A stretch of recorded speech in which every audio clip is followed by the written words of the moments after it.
Hello friends. Did you know nearly 80% of those who watch my videos aren't subscribed? If you enjoy these stories, please hit that subscribe button and leave a like. It really helps. Thank you for being here. By the way, where are you watching from? Let me know in the comments. The dispatch call came through at 11:47 p.m., which meant Asher Lockwood had exactly 13 minutes to get his rig from the truck stop on exit 286 to the distribution center on the east side of Oklahoma City. He had been sitting in the driver's lounge nursing a cup of burnt coffee and watching a muted basketball game on the television above the vending machines when his phone buzzed with the automated text from Delphine Mercer, the night dispatcher he had worked with for the past 2 years. The message was short and direct, the way she always kept things after midnight. Sealed load waiting, I-40 eastbound, no stops, confirmed pickup by 0:15. Asher rubbed his eyes and stood up, stretching his back until it cracked twice near the base of his spine.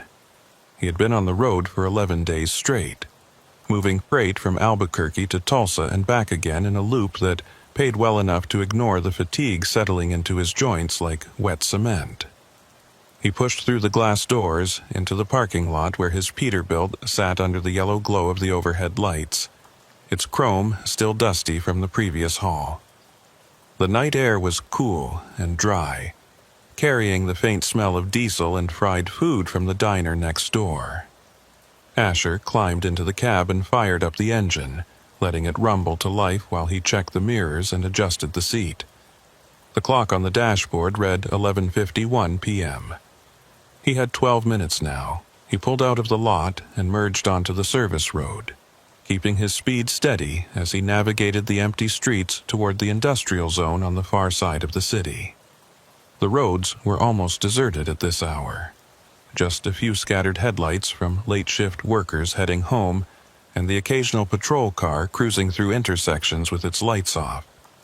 The distribution center sat behind a chain-link fence topped with barbed wire, its loading docks illuminated by harsh white floodlights that made everything look washed out and flat. Asher pulled up to the gate and rolled down his window as a security guard stepped out of the booth, clipboard in hand. The guard was older, maybe in his 60s, with a gray beard and a jacket 2 sizes too big for his frame. He glanced at the clipboard and then at Asher, nodding slowly. "You Lockwood?" he asked, his voice rough like gravel shifting in a bucket. Asher confirmed with a quick nod and handed over his CDL and the pickup authorization that Delphine had sent to his phone. The guard studied both documents under the beam of a small flashlight, his lips moving slightly as he read. After a moment, he handed them back and gestured toward the far end of the lot. "Bay 7, they got your trailer ready. Sealed and tagged. Don't mess with the locks." Asher thanked him and drove through the gate, following the painted lines on the asphalt until he reached the loading bay. The trailer was already sitting there, detached, and waiting. It was a standard 53-footer with no markings on the side, just plain white panels that reflected the floodlights in harsh streaks. A single orange seal hung from the rear doors, the kind with a serial number stamped into the plastic. Asher backed his rig into position and stepped out to connect the trailer, working through the familiar motions of securing the kingpin and running the airlines. As he worked, he noticed a man standing near the edge of the dock, watching him. The man wore a reflective vest over a flannel shirt and held a tablet in one hand, his face shadowed by the brim of a ball cap. He did not say anything, just stood there with his arms crossed, staring. Asher finished the hookup and walked over, wiping his hands on his jeans. "This the load for eastbound?" he asked. The man nodded once and held out the tablet without looking up.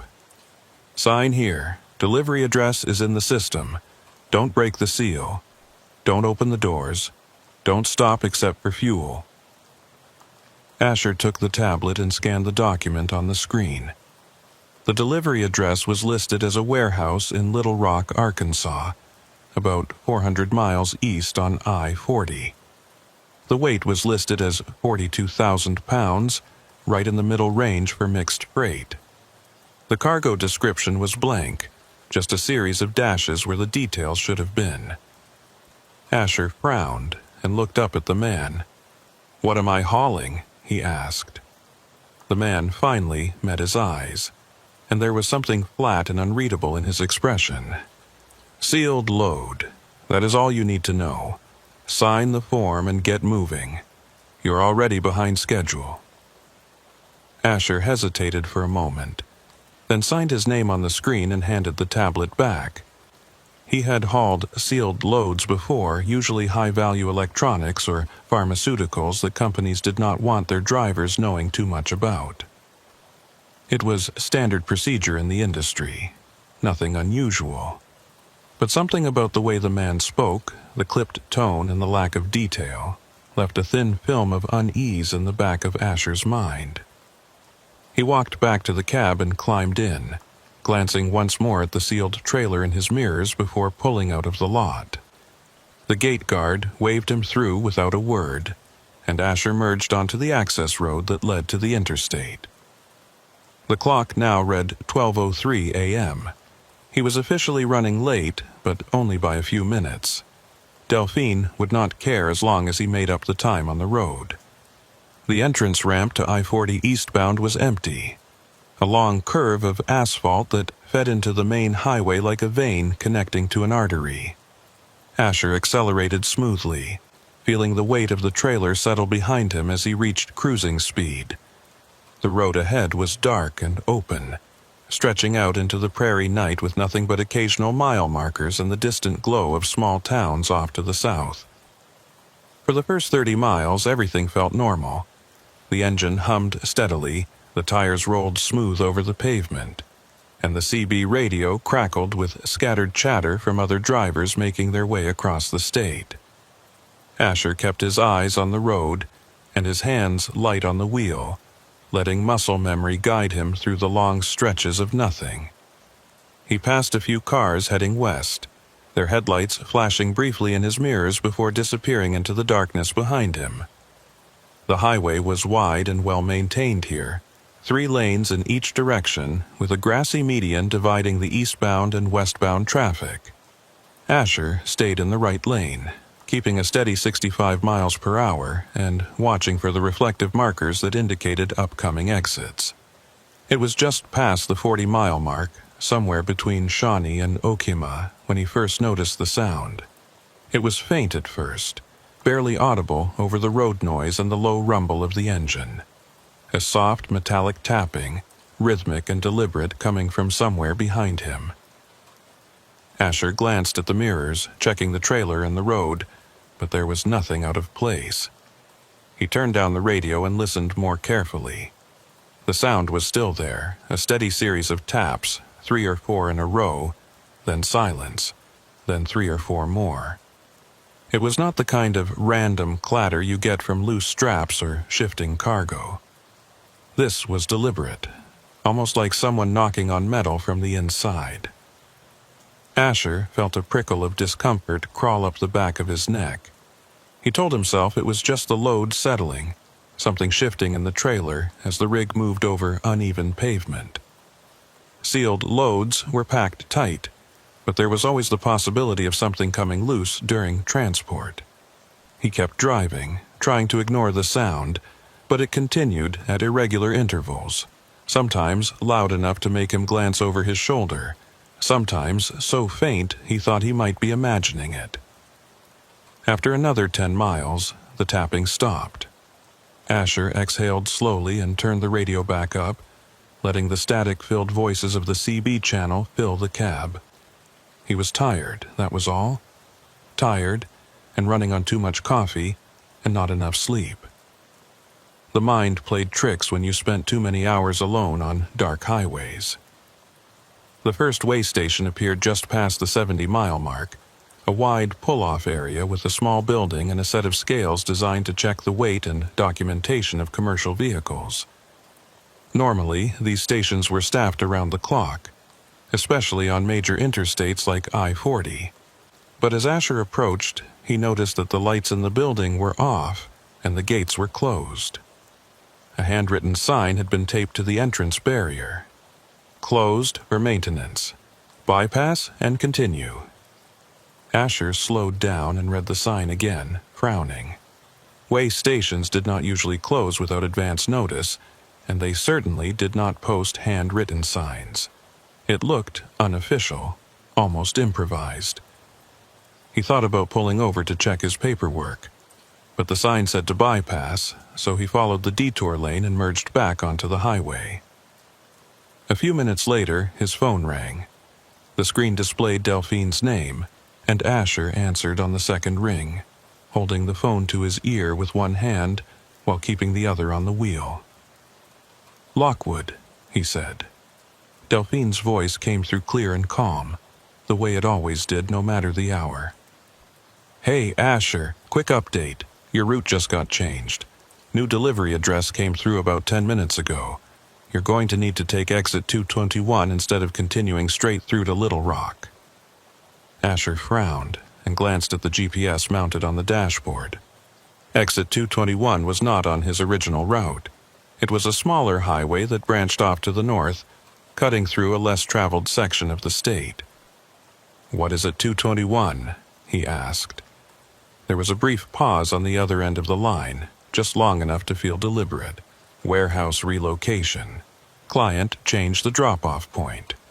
It is all in the updated manifest. Should be in your email now. Asher pulled up his email on the phone and scrolled through the recent messages. There was nothing from Delphine, nothing from dispatch, just the usual junk and automated notifications. "I do not see anything," he said. Another pause. "It might take a few minutes to sync. Just follow the new route. Exit 221, then north on Highway 9 for about 60 miles. You will see the signs." Asher did not like the sound of this. Route changes were not uncommon, but they usually came through official channels with proper documentation.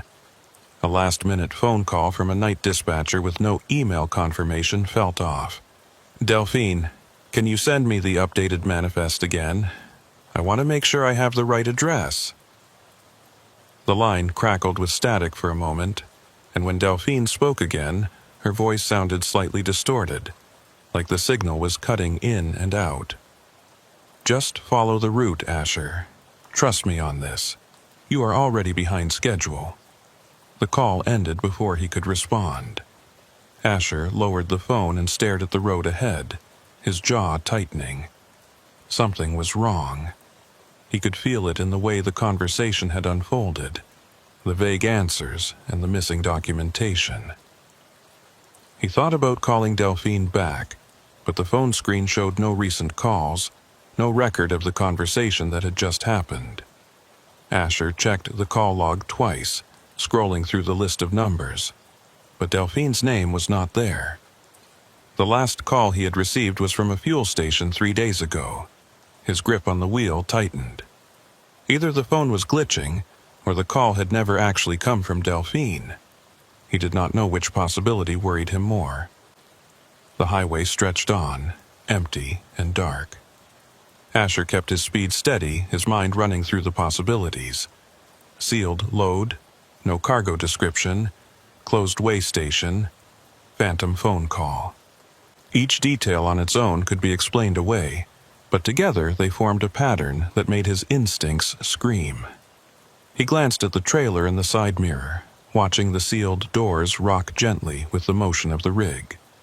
The orange seal was still intact, the serial number visible in the glow of the running lights. Whatever was in that trailer, someone wanted it moved quickly and quietly, with no questions asked and no detours. Asher had been driving long enough to know when a job felt wrong, and this one had crossed that line miles ago. He passed a sign for exit 221, the numbers glowing white in the headlights. The exit was less than 2 miles ahead. Asher eased off the gas and moved into the right lane, his pulse ticking up slightly. He did not know what he would find on Highway 9, but he was committed now. The rig rolled forward through the darkness, the sound of the tires on asphalt blending with the low hum of the engine.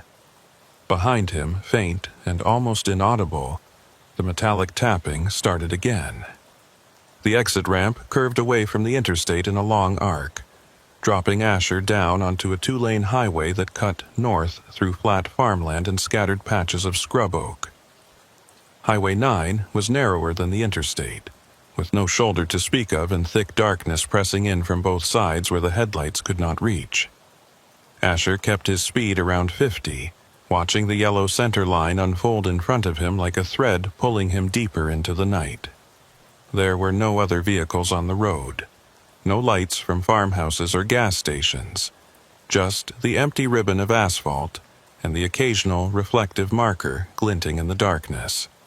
He checked his phone again, pulling up the email app and refreshing it twice. Still nothing from Delphine. No updated manifest. No delivery address. The GPS on the dashboard showed his current location as a thin blue line moving north along Highway 9, but the destination field was blank. Asher had programmed the original route to Little Rock before leaving Oklahoma City, but now the system had no endpoint, just the instruction to continue on the current road. He thought about pulling over and calling dispatch directly, using the main number instead of Delphine's cell, but something stopped him. If the phone call had been fake, if someone had spoofed Delphine's voice or hacked into the system somehow, then calling dispatch might tip them off that he was onto them. And if the call had been real, if this was a legitimate route change that just had not synced properly, then stopping to verify it would put him even further behind schedule. Asher decided to keep driving. He would follow Highway 9 for another 30 miles and see if any signs appeared indicating a warehouse or distribution center. If nothing showed up by then, he would pull over and reassess. The tapping sound from the trailer had stopped again, leaving just the steady hum of the engine and the rhythmic thump of the tires crossing the seams in the pavement.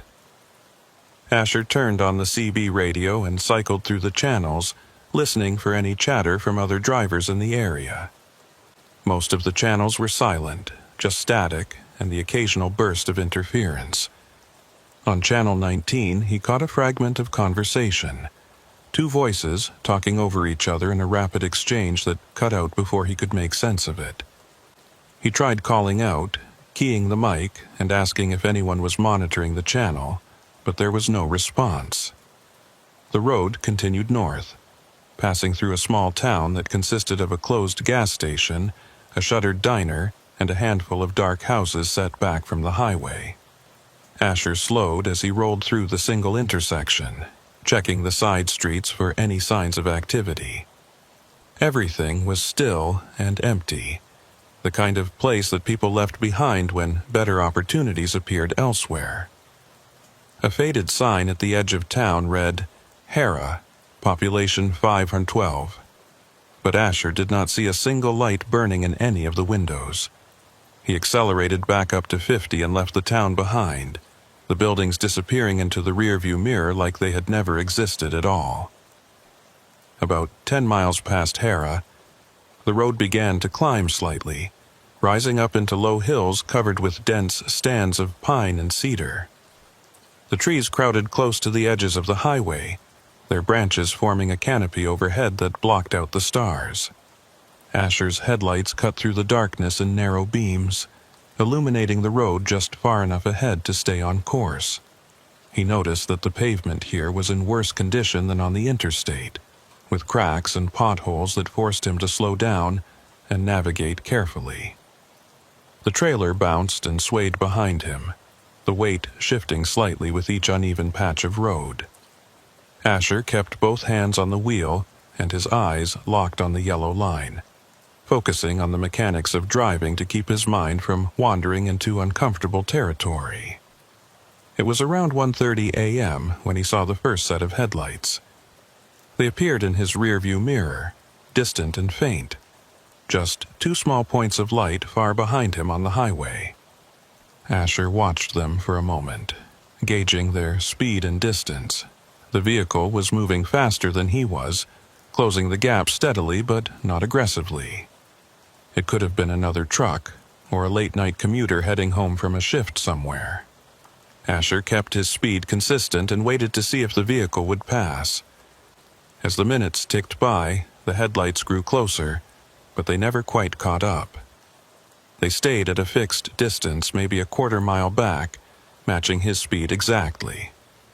Asher tapped his brakes once, just a light touch to see if the vehicle would react. The headlights slowed immediately, maintaining the same gap. Asher felt a cold knot form in his chest. This was not random. Whoever was driving that vehicle was pacing him deliberately, keeping just far enough back to avoid being seen clearly but close enough to track his movements. He thought about the phantom phone call from Delphine, the route change, the sealed trailer with no cargo description. Now this. Someone was following him and they wanted him to know it. Asher reached for the CB mic and keyed it, keeping his voice calm and level. Breaker 19, this is eastbound freight on Highway 9 north of Hera. Anyone got eyes on a vehicle trailing about a quarter-mile back? He released the mic and waited. Static filled the cab, thick and heavy. No response. He tried again, this time on Channel 17, the emergency channel that most drivers monitored. This is a northbound rig on Highway 9 requesting confirmation on a vehicle behind me. Can anyone copy? The static crackled and hissed, and for a moment Asher thought he heard a voice underneath it, faint and distorted like someone speaking through layers of interference. But before he could make out any words, the transmission cut off and the channel went silent. Asher hung the mic back on its hook and glanced at the rearview mirror. The headlights were still there, steady and unblinking. He considered pulling over and confronting whoever was following him, but that felt like a bad idea. If this was some kind of setup, stopping would give them exactly what they wanted. Better to keep moving, stay unpredictable, and look for a place with people and lights where he could call for help if needed. The highway continued to climb, winding through the hills and long curves that required constant adjustments to the steering. Asher shifted down a gear to maintain traction on the steeper sections, feeling the engine labor slightly under the load. The trees grew thicker here, pressing in so close that their branches scraped against the sides of the trailer with a sound like fingernails on metal. He checked the mirrors again. The headlights were still there, closer now, maybe 300 yards back. Asher could make out the shape of the vehicle in the glow of his running lights. It was a dark-colored SUV, similar to the ones used by highway patrol, but there were no light bars on the roof and no markings on the doors. Just a plain black SUV with tinted windows and high beams that never dimmed. Asher's mind raced through his options. He could try to outrun the SUV, push the rig up to 70 or 80, and hope the trailer stayed stable on the curves, but that was risky, and it would burn through fuel faster than he could afford. He could pull off onto a side road and try to lose them in the back roads, but most of the side roads around here were gravel or dirt, too narrow for a 53-foot trailer. Or he could keep driving straight, maintain his speed, and see if the SUV eventually gave up and turned around. None of the options felt good, but the third one seemed the least likely to get him killed. He kept driving. The road leveled out as it crested the top of the hills and began descending into a broad valley. Asher could see the lights of another small town in the distance, maybe 5 or 6 miles ahead. It looked bigger than Hera, with clusters of streetlights and what appeared to be a main street running parallel to the highway. If he could make it to that town, he could pull into a gas station or a truck stop and get around other people. Safety in numbers. The SUV would have to back off or risk being seen by witnesses. Asher pressed down slightly on the gas, increasing his speed to 55. The SUV matched him immediately, closing the gap to 200 yards. Asher pushed it to 60. The SUV stayed locked in position, neither gaining nor falling back. The tapping sound started again, louder this time. 3 sharp knocks, a pause, then 3 more. It was coming from the trailer, somewhere near the front section just behind the cab. Asher's jaw clenched. He wanted to stop and check the cargo, verify that the seal was still intact and that nothing had shifted inside. But stopping now, with the SUV breathing down his neck, was not an option. He would have to wait until he reached the town and hope that whatever was making the noise did not get worse.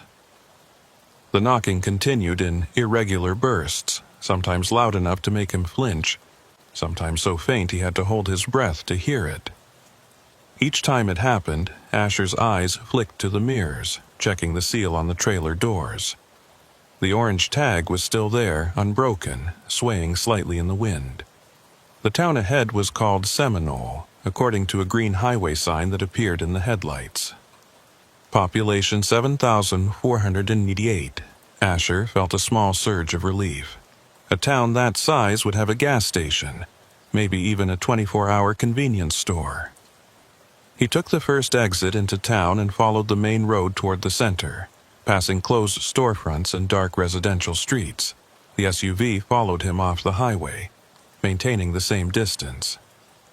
Asher spotted a brightly lit gas station on the left side of the road, a national chain with multiple pumps and a small convenience store attached. He pulled into the lot and swung the rig into the truck parking area at the far end, away from the pumps. The SUV did not follow him into the lot. It slowed as it passed the entrance, then continued down the main road and disappeared around a corner. Asher killed the engine and sat in the cab, breathing hard.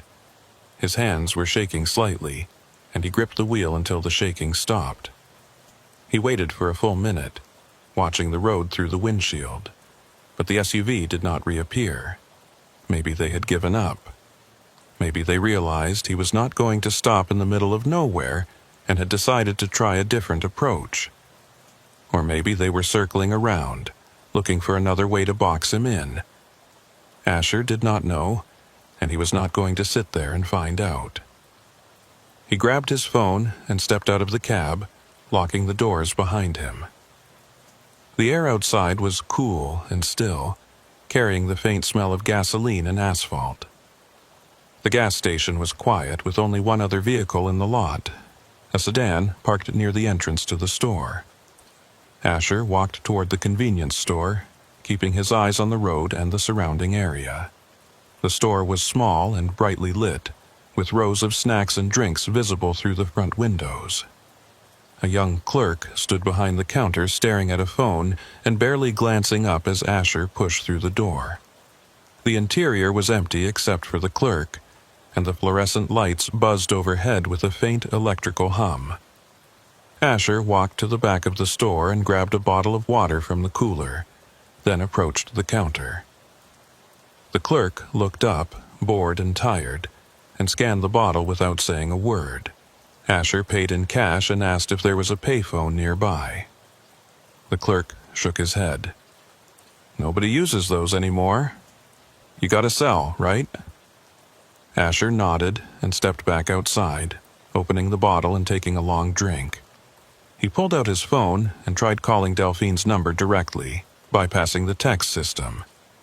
The call rang twice, then went to voicemail.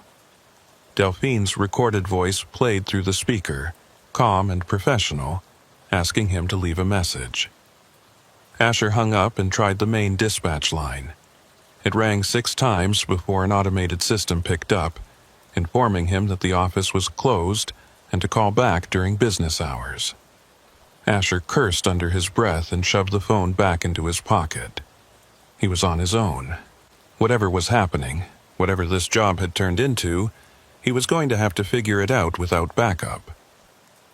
He walked back to the rig and circled around to the rear of the trailer, pulling out a small flashlight from his jacket pocket. The seal on the doors was still intact, the serial number clear and unbroken. Asher aimed the flashlight at the number and compared it to the paperwork he had signed back at the distribution center. The number on the seal read 74829. The number on the paperwork read 74892. Asher stared at the mismatch, his stomach dropping. Either someone had written the wrong number on the paperwork, or the seal on the trailer was not the original one. He checked the paperwork again, reading it carefully under the beam of the flashlight.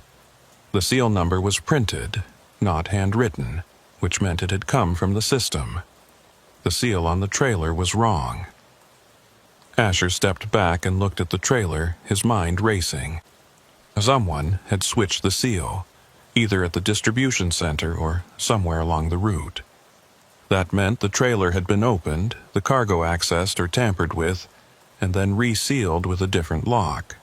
And whoever had done it had made sure the numbers did not match, probably to cover their tracks or to signal something to someone else down the line.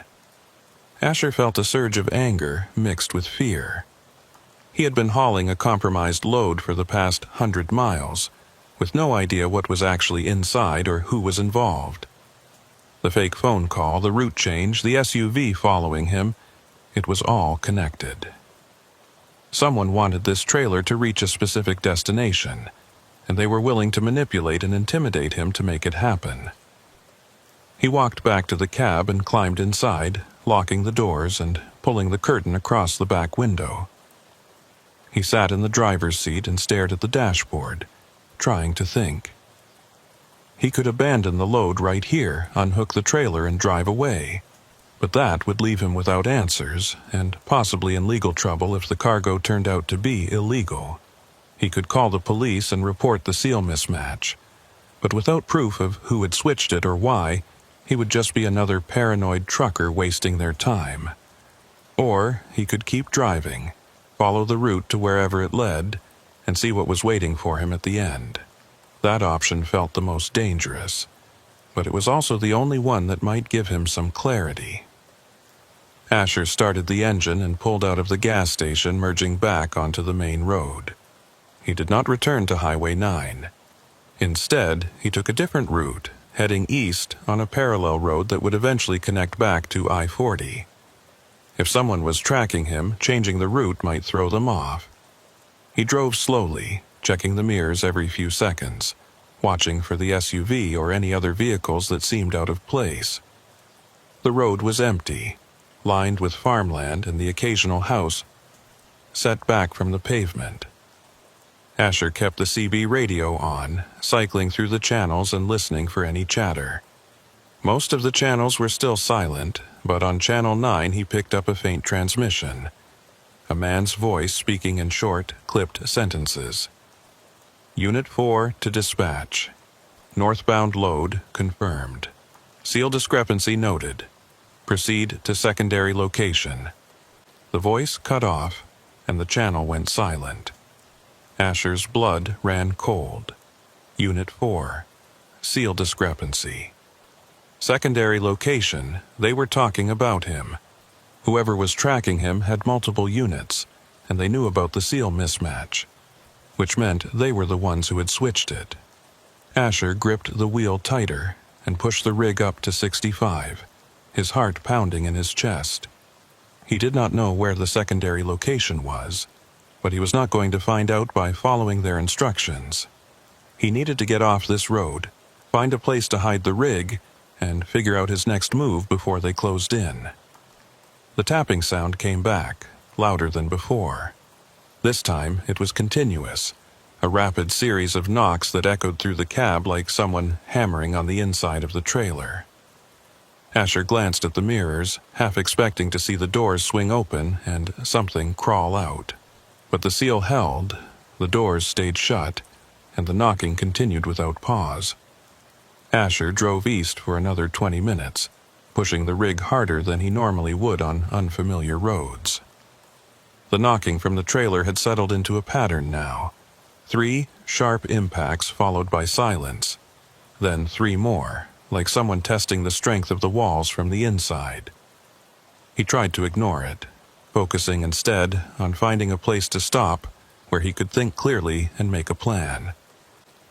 The parallel road he had taken was darker than Highway 9, with fewer streetlights and long stretches where the only illumination came from his headlights cutting through the blackness. He passed through 2 more small towns, both of them silent and shuttered for the night, and saw no other vehicles on the road. Around 2:15 a.m., the road curved back toward the interstate, merging onto an access ramp that fed into I-40 eastbound.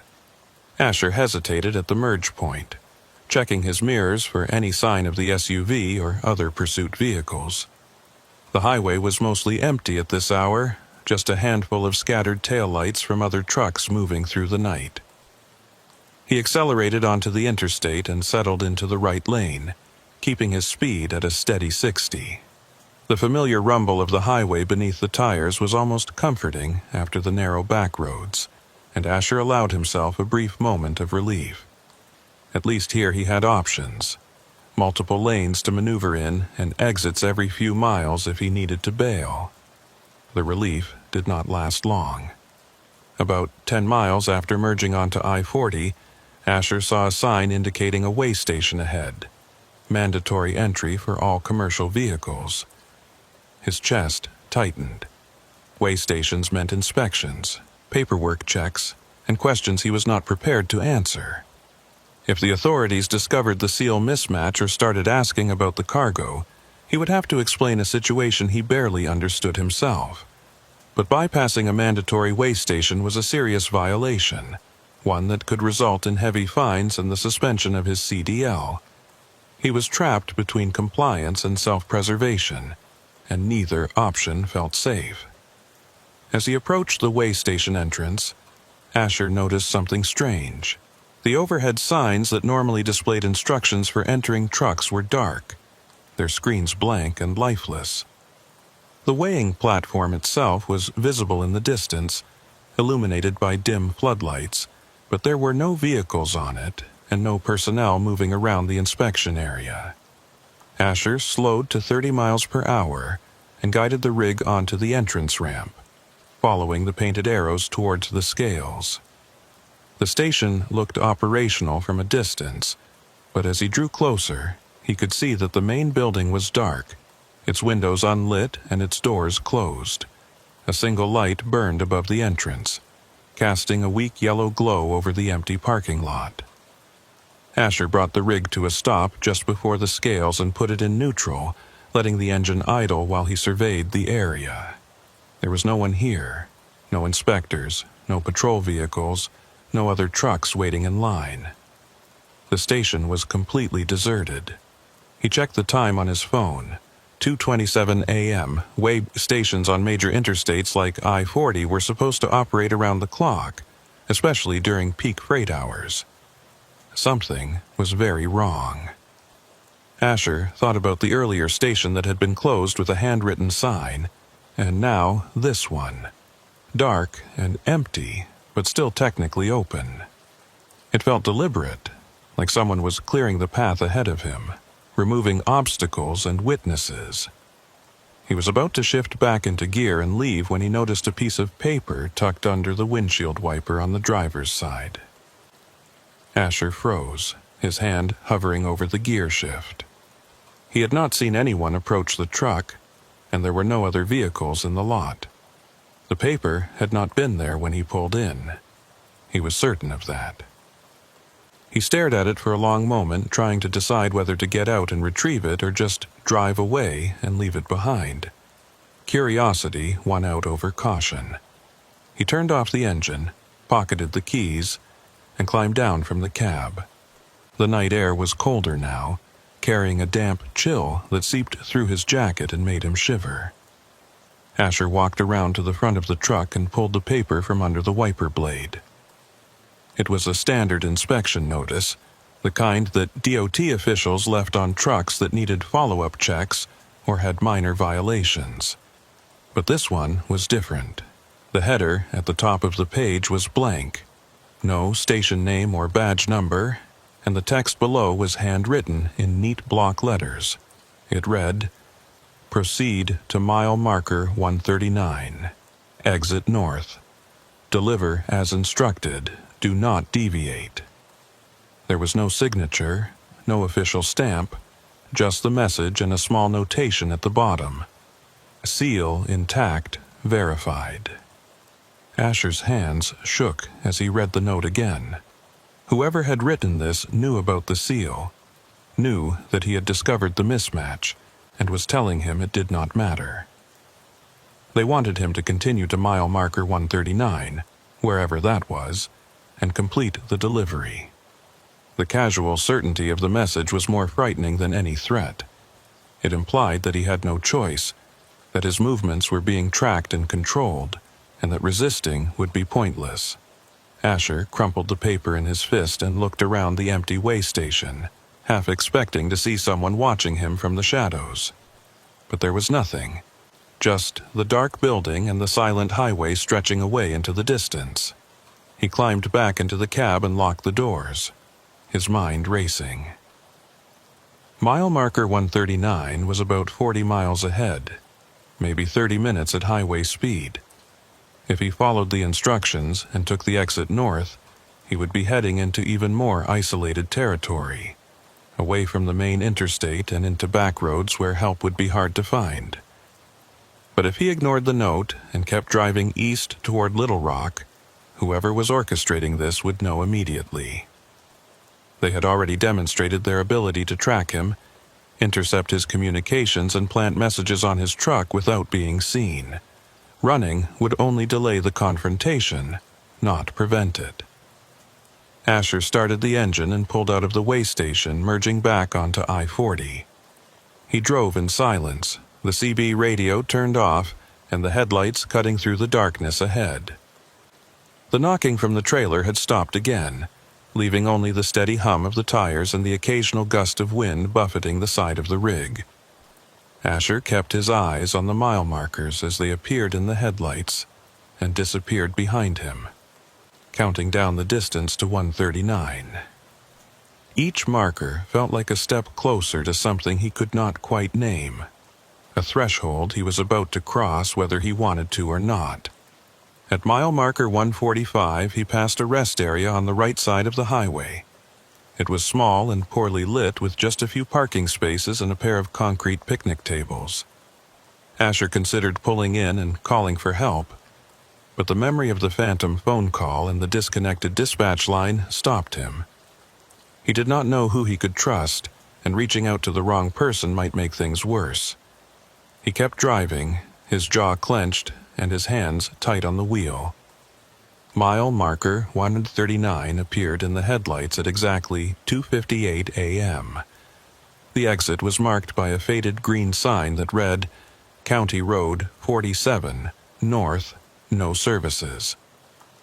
Asher slowed and took the exit, guiding the rig onto a narrow 2-lane road that curved away from the interstate and into dense forest. The pavement here was cracked and uneven, with weeds growing through the gaps and no center line to mark the lanes. Asher shifted down and reduced his speed to 40, watching the road carefully for potholes or debris. The trees pressed in close on both sides, their branches forming a canopy that blocked out the sky and made the headlights feel inadequate. He drove north for about 10 miles, passing no other vehicles and seeing no signs of civilization. The road climbed gradually, winding through low hills covered in thick underbrush.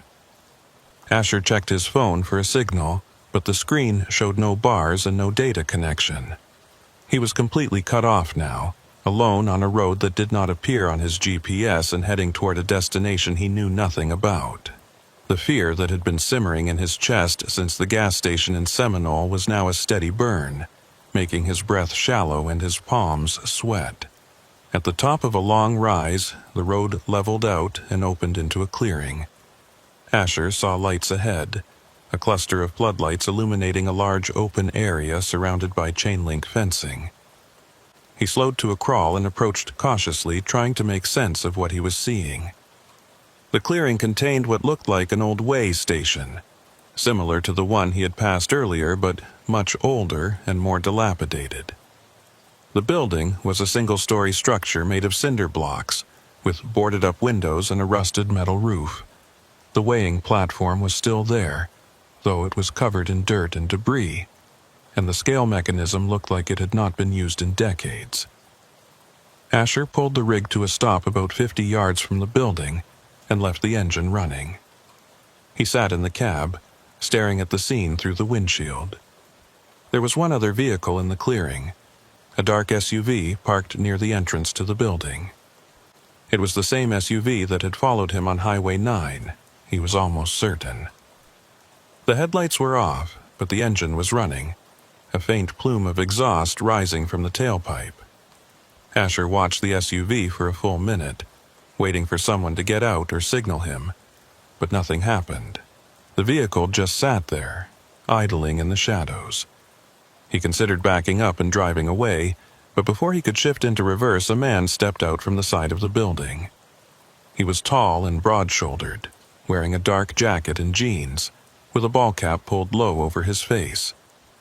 The man walked toward the truck slowly, his hands visible and empty.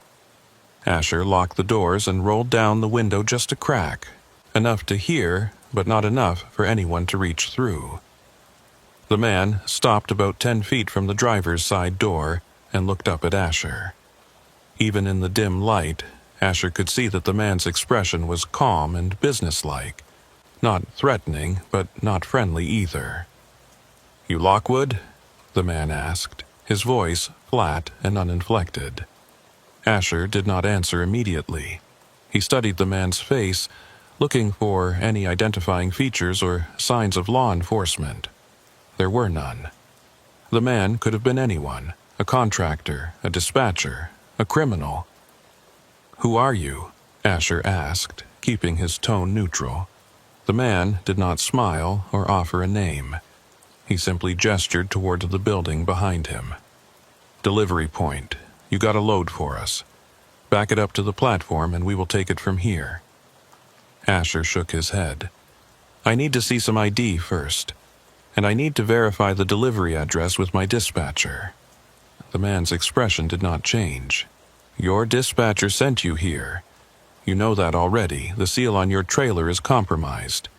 You have been hauling a rerouted load for the past 3 hours. Either you finish the job, or you deal with the consequences of breaking a sealed contract." Asher felt a surge of anger cut through the fear. "I did not break anything. Someone switched the seal back in Oklahoma City. I want to know who and why." The man shrugged. "Does not matter. What matters is you are here now, and the load needs to be transferred. You can cooperate, or you can make this harder than it needs to be. Your choice." Asher glanced at the SUV, then back at the man. He was outnumbered and outmaneuvered, stuck on a dark road in the middle of nowhere with no backup and no clear way out. But something in the man's tone, the casual certainty that Asher would comply, sparked a stubborn resistance in him. He had been a trucker for 12 years, hauling everything from furniture to hazardous materials, and he had never once delivered a load without proper documentation and a verified address. He was not about to start now, no matter how much pressure they applied. "I am not unloading anything until I see official paperwork," Asher said, his voice steady despite the pounding of his heart. "You want this load, you show me a bill of lading with a signature and a company name. Otherwise, I am driving out of here and reporting this whole situation to the authorities." The man stared at him for a long moment, then turned and walked back towards the building without saying another word. Asher watched him disappear through the doorway, leaving the clearing silent except for the idle of the truck engine and the faint hum of the SUV. Asher's hands were shaking again, and he gripped the wheel to steady them. He did not know if he had just made the situation better or worse, but he had drawn a line, and now he would have to see what happened next. Minutes passed. Asher kept his eyes on the building, watching for any sign of movement. The floodlights cast harsh shadows across the clearing, making it difficult to see into the darker corners where the light did not reach. He thought about calling out on the CB radio, trying to reach someone, anyone, who might be monitoring the channels. But the radio had been silent for hours, and he doubted anyone would respond now. He was alone, and he was going to have to handle this on his own. The man emerged from the building carrying a folder. He walked back to the truck and held it up for Asher to see. "Bill of lading," he said. Company name, signature, delivery address. Everything you asked for. Asher hesitated, then cracked the window a bit wider and took the folder. He opened it and scanned the documents inside. The bill of lading was printed on official-looking letterhead, with a company logo at the top that Asher did not recognize.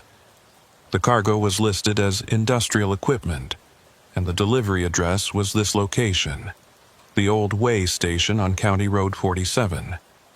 The signature at the bottom was illegible, just a scrawled initial that could have belonged to anyone. Asher looked up at the man. "Who signed this?" The man shrugged. "Does it matter? You got your paperwork. Now back the trailer up and let us unload." Asher stared at the document, his mind working through the implications. The paperwork was fake, or at least hastily fabricated, designed to give him just enough cover to justify completing the delivery. If he refused now, he would be in violation of his contract, and whoever was behind this operation would have legal grounds to come after him. But if he complied, he would be complicit in whatever illegal activity was unfolding here.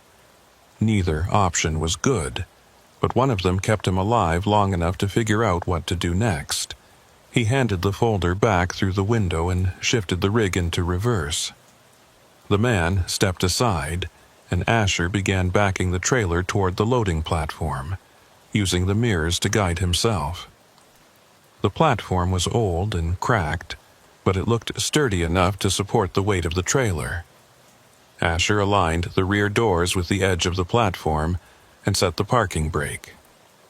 He climbed out of the cab, his legs stiff from hours of sitting, and walked to the back of the trailer. The man was already there, along with two others who had emerged from the building. They were all dressed similarly, dark clothing and ball caps, their faces shadowed and unreadable. One of the men produced a pair of bolt cutters and approached the seal on the trailer doors. Asher watched as he cut through the plastic tag, letting it fall to the ground. The doors swung open, and the interior of the trailer was revealed. Asher expected to see crates or pallets, the usual contents of a freight load. Instead, the trailer was nearly empty. There were only 3 wooden crates stacked in the center, each one about the size of a small refrigerator. The rest of the space was bare, the walls lined with scratches and dents that had not been there before. The men moved quickly, using a pallet jack to roll the crates out of the trailer and onto the platform. Asher stood off to the side, watching them work. None of them spoke, and none of them looked at him. They moved with practiced efficiency, like they had done this many times before. Within 10 minutes, all 3 crates were unloaded and stacked near the entrance to the building. The man who had spoken to Asher earlier approached him again, holding out a clipboard. "Sign here," he said, confirming delivery. Asher took the clipboard and looked at the form. It was a standard delivery receipt, but the company name at the top was different from the one on the bill of lading. He pointed this out, and the man waved it off. "Clerical error, just sign." Asher hesitated, then signed his name at the bottom of the page. As soon as the pen left the paper, the man took the clipboard back and walked away without another word. The other 2 men had already disappeared into the building with the crates, and within moments Asher was alone again in the clearing.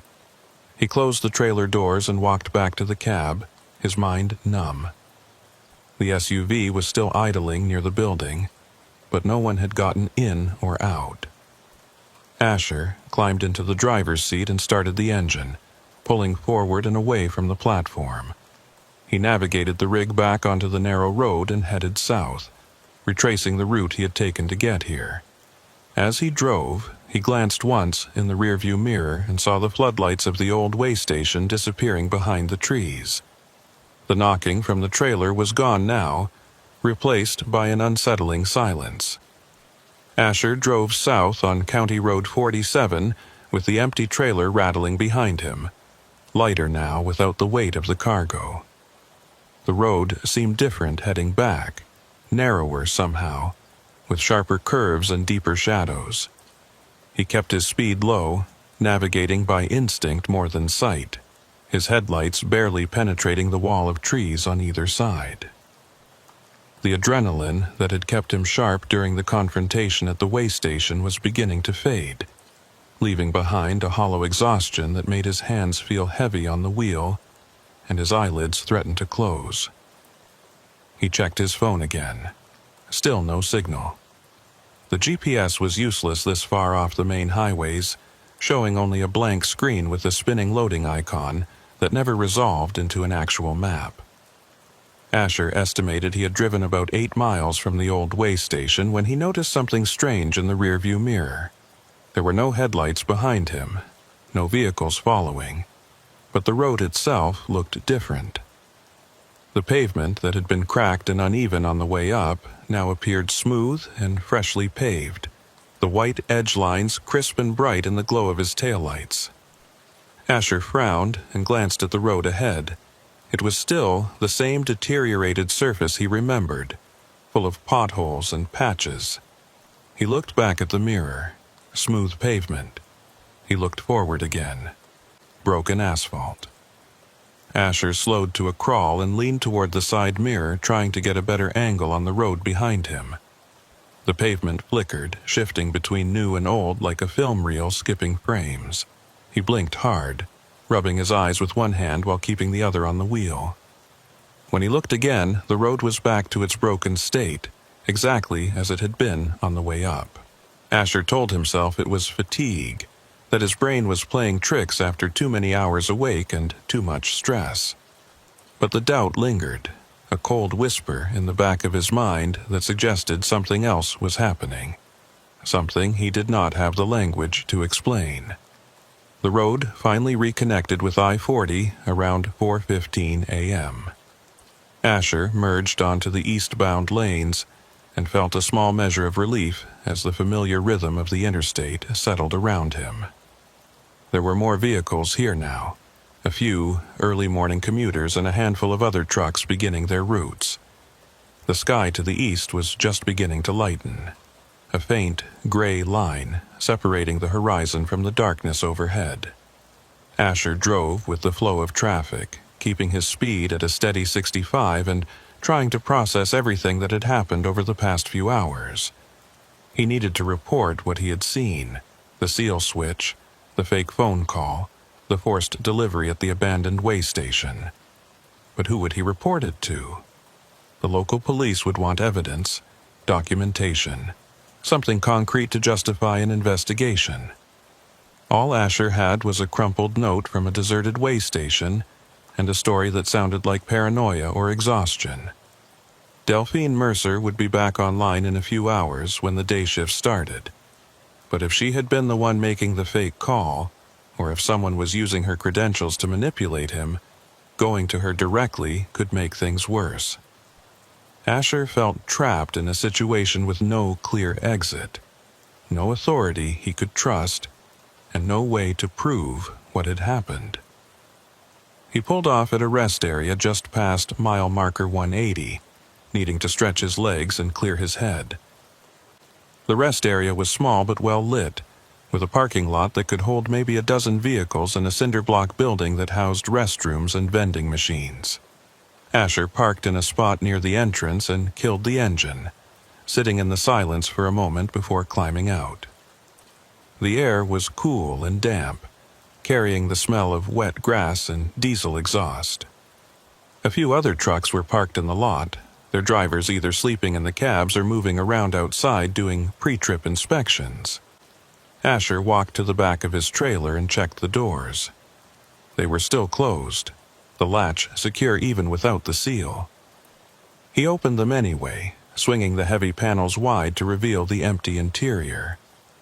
The scratches and dents he had noticed earlier were still there, long gouges in the metal walls that looked fresh. Asher stepped up into the trailer and ran his hand along one of the scratches.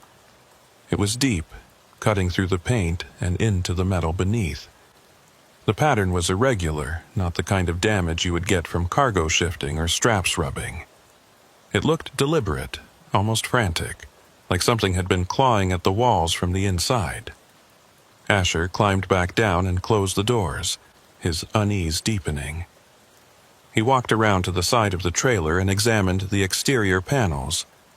There were no dents or scratches on the outside, no signs of impact or damage. Whatever had caused the marks on the interior had done so from within the trailer itself. Asher thought about the knocking sounds he had heard during the drive, the rhythmic tapping that had followed him for miles. He had assumed it was cargo shifting or loose straps, but now he was not so sure. The 3 crates he had delivered were small, too small to account for the 42,000 pounds listed on the original paperwork, which meant there had been something else in the trailer, something heavy enough to register on the weight estimate, but not visible when the doors were opened. He returned to the cab and pulled out his phone, checking for a signal. 2 bars appeared on the screen, weak but functional. Asher opened his email and scrolled through the messages looking for anything from Delphine or the dispatch office. There was nothing new, just the same automated notifications and spam he had seen before. He tried calling Delphine's number again.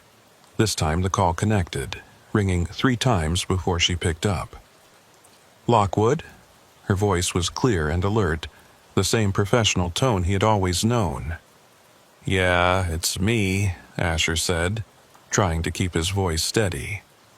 "I need to talk to you about the load I picked up last night." There was a brief pause on the other end of the line. "What load? I didn't assign you anything last night. You were supposed to be off duty until this morning." Asher felt his stomach drop. "You called me at 11:47 p.m., told me to pick up a sealed load from the distribution center on the east side of Oklahoma City, eastbound to Little Rock." Another pause, longer this time. "Asher, I didn't call you last night. I clocked out at 6 p.m. and went home. Are you sure it was me?" Asher closed his eyes, the pieces clicking into place. "Someone used your voice or your number, I don't know. But I picked up a load, drove it to an old way station on County Road 47, and delivered it to people who had no business being there." Delphine's tone shifted, concern creeping in at the edges. "Asher, you need to report this. Call the state police and tell them what happened. If someone is impersonating dispatch and routing drivers to unauthorized locations, that's a serious issue." Asher nodded, even though she could not see him. "I will. I just needed to verify with you first." He ended the call and sat in the cab, staring at the phone screen. The conversation had confirmed what he already suspected, but it did not make him feel any better. Someone had gone to significant effort to manipulate him into making that delivery, using voice synthesis or recording technology to fake a call from his dispatcher, and they had done it well enough that he had not questioned it until it was too late. Asher started the engine and pulled back onto the interstate, heading east toward Little Rock. He would file a report with the state police when he reached the city, give them all the details he could remember, and hope that someone took it seriously enough to investigate. But even as he drove, he could not shake the feeling that it would not matter. Whoever had orchestrated this operation had covered their tracks too well, leaving no physical evidence and no witnesses except Asher himself. And a single trucker's testimony, unsupported by documentation or corroboration, would be easy to dismiss as a mistake or a hallucination brought on by fatigue. The sun was fully up by the time Asher reached the outskirts of Little Rock, the sky a pale blue streaked with thin clouds. He followed the signs to the nearest state police barracks and pulled into the parking lot, backing the rig into a corner spot where it would not block traffic.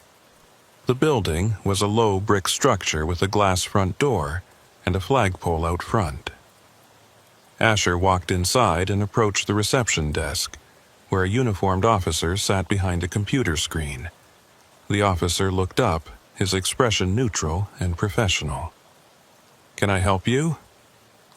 Asher explained the situation as clearly as he could, starting with the midnight pickup and ending with the delivery at the old way station. The officer listened without interrupting, taking notes on a pad of paper. When Asher finished, the officer asked a few follow-up questions about the location of the way station, the description of the men he had encountered, and the details of the cargo. Asher answered as best he could, but many of the specifics were fuzzy now, blurred by exhaustion and the surreal quality of the experience. The officer nodded and told him someone would look into it, that they would send a unit to check out the location on County Road 47 and see if there was any evidence of illegal activity. Asher thanked him and walked back to the truck, knowing, even as he did, that nothing would come of it. The old way station would be empty by now, the crates gone, the men vanished. There would be no paperwork trail, no security footage, nothing to prove that the delivery had ever taken place. He climbed into the cab and sat there for a long time, staring at the dashboard and trying to decide what to do next. He could go back to the distribution center in Oklahoma City and demand answers, but they would likely deny any knowledge of the sealed load or claim it had been a clerical error. He could contact the company whose logo had been on the bill of lading, but a quick internet search on his phone showed no results for the name, suggesting it was either fake or so obscure as to be untraceable. In the end, Asher did what he always did when a job went sideways. He filed the incident with his company's safety office, documented everything in a written statement, and moved on to the next load. There were bills to pay and miles to cover, and dwelling on things he could not change would not help. But the experience stayed with him, a persistent unease that colored every job he took for weeks afterward. He started checking seals more carefully, verifying delivery addresses with multiple sources, and avoiding routes that took him too far off the main highways. He installed a dash cam that recorded continuously front and rear, and he kept the footage backed up to a cloud server in case anything unusual happened again. 3 weeks after the incident, Asher received a package in the mail at his home address. It was a small, padded envelope with no return address, postmarked from somewhere in eastern Oklahoma. Inside was a single item, an orange seal tag with the number 74892 stamped into the plastic. It was the original seal from the trailer, the one that should have been on the doors when he picked up the load in Oklahoma City. Someone had sent it to him, either as a confirmation that they knew who he was and where he lived, or as a strange kind of proof that what he had experienced was real. Asher stared at the seal for a long time, then placed it in a drawer in his desk and tried to forget about it. But forgetting was harder than he expected. Over the following months, Asher started noticing small things that felt wrong, details that did not add up. He would receive dispatch calls that came through at odd hours, only to have no record of them in his call log. He would pass way stations that were supposed to be open but sat dark and empty, with no explanation from the authorities. And once, while driving through Missouri on a late-night run, he saw a dark SUV pacing him in the rearview mirror for nearly 50 miles before it finally turned off at an unmarked exit. Asher never spoke about the sealed load to other drivers. He knew how it would sound, how easily the story could be dismissed as stress or paranoia.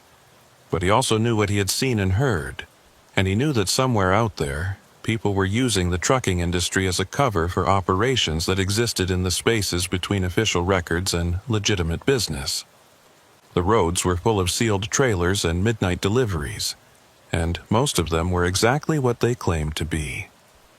But some were not, and the drivers who hauled them rarely asked questions because questions led to complications, and complications led to lost jobs and ruined reputations.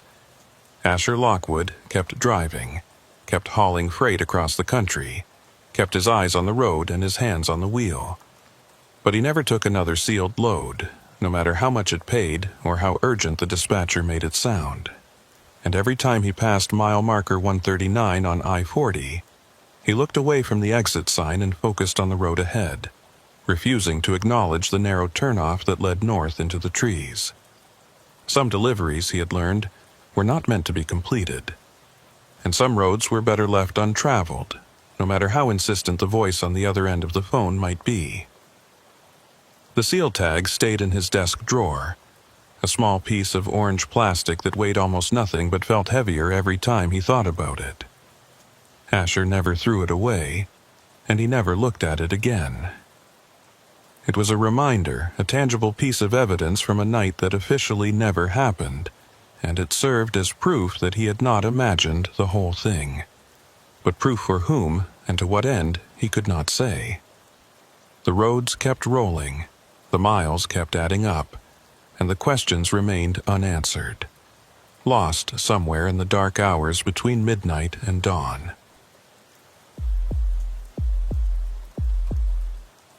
Cormac Ellery had been hauling refrigerated loads for 9 years, long enough to know that temperature control was everything.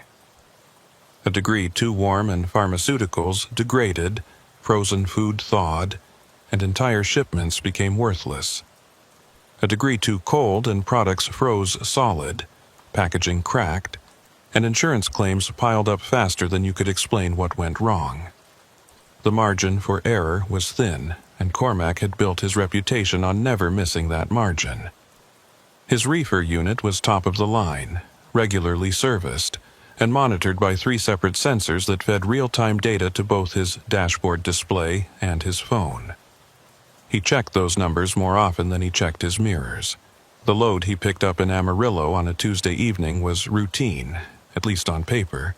Frozen vegetables bound for a distribution center in Omaha, 26 pallets packed tight and chilled to minus 10 degrees Fahrenheit. The manifest listed the contents in meticulous detail. Corn, green beans, mixed vegetables, all processed and packaged by a company Cormac had hauled for before. The pickup went smoothly, the warehouse crew loading the pallets with practiced efficiency while Cormac supervised and verified the count. By the time he pulled out of the facility at 8:30 p.m., the reefer unit was humming steadily, and the temperature gauge read minus 9.8 degrees, well within acceptable range.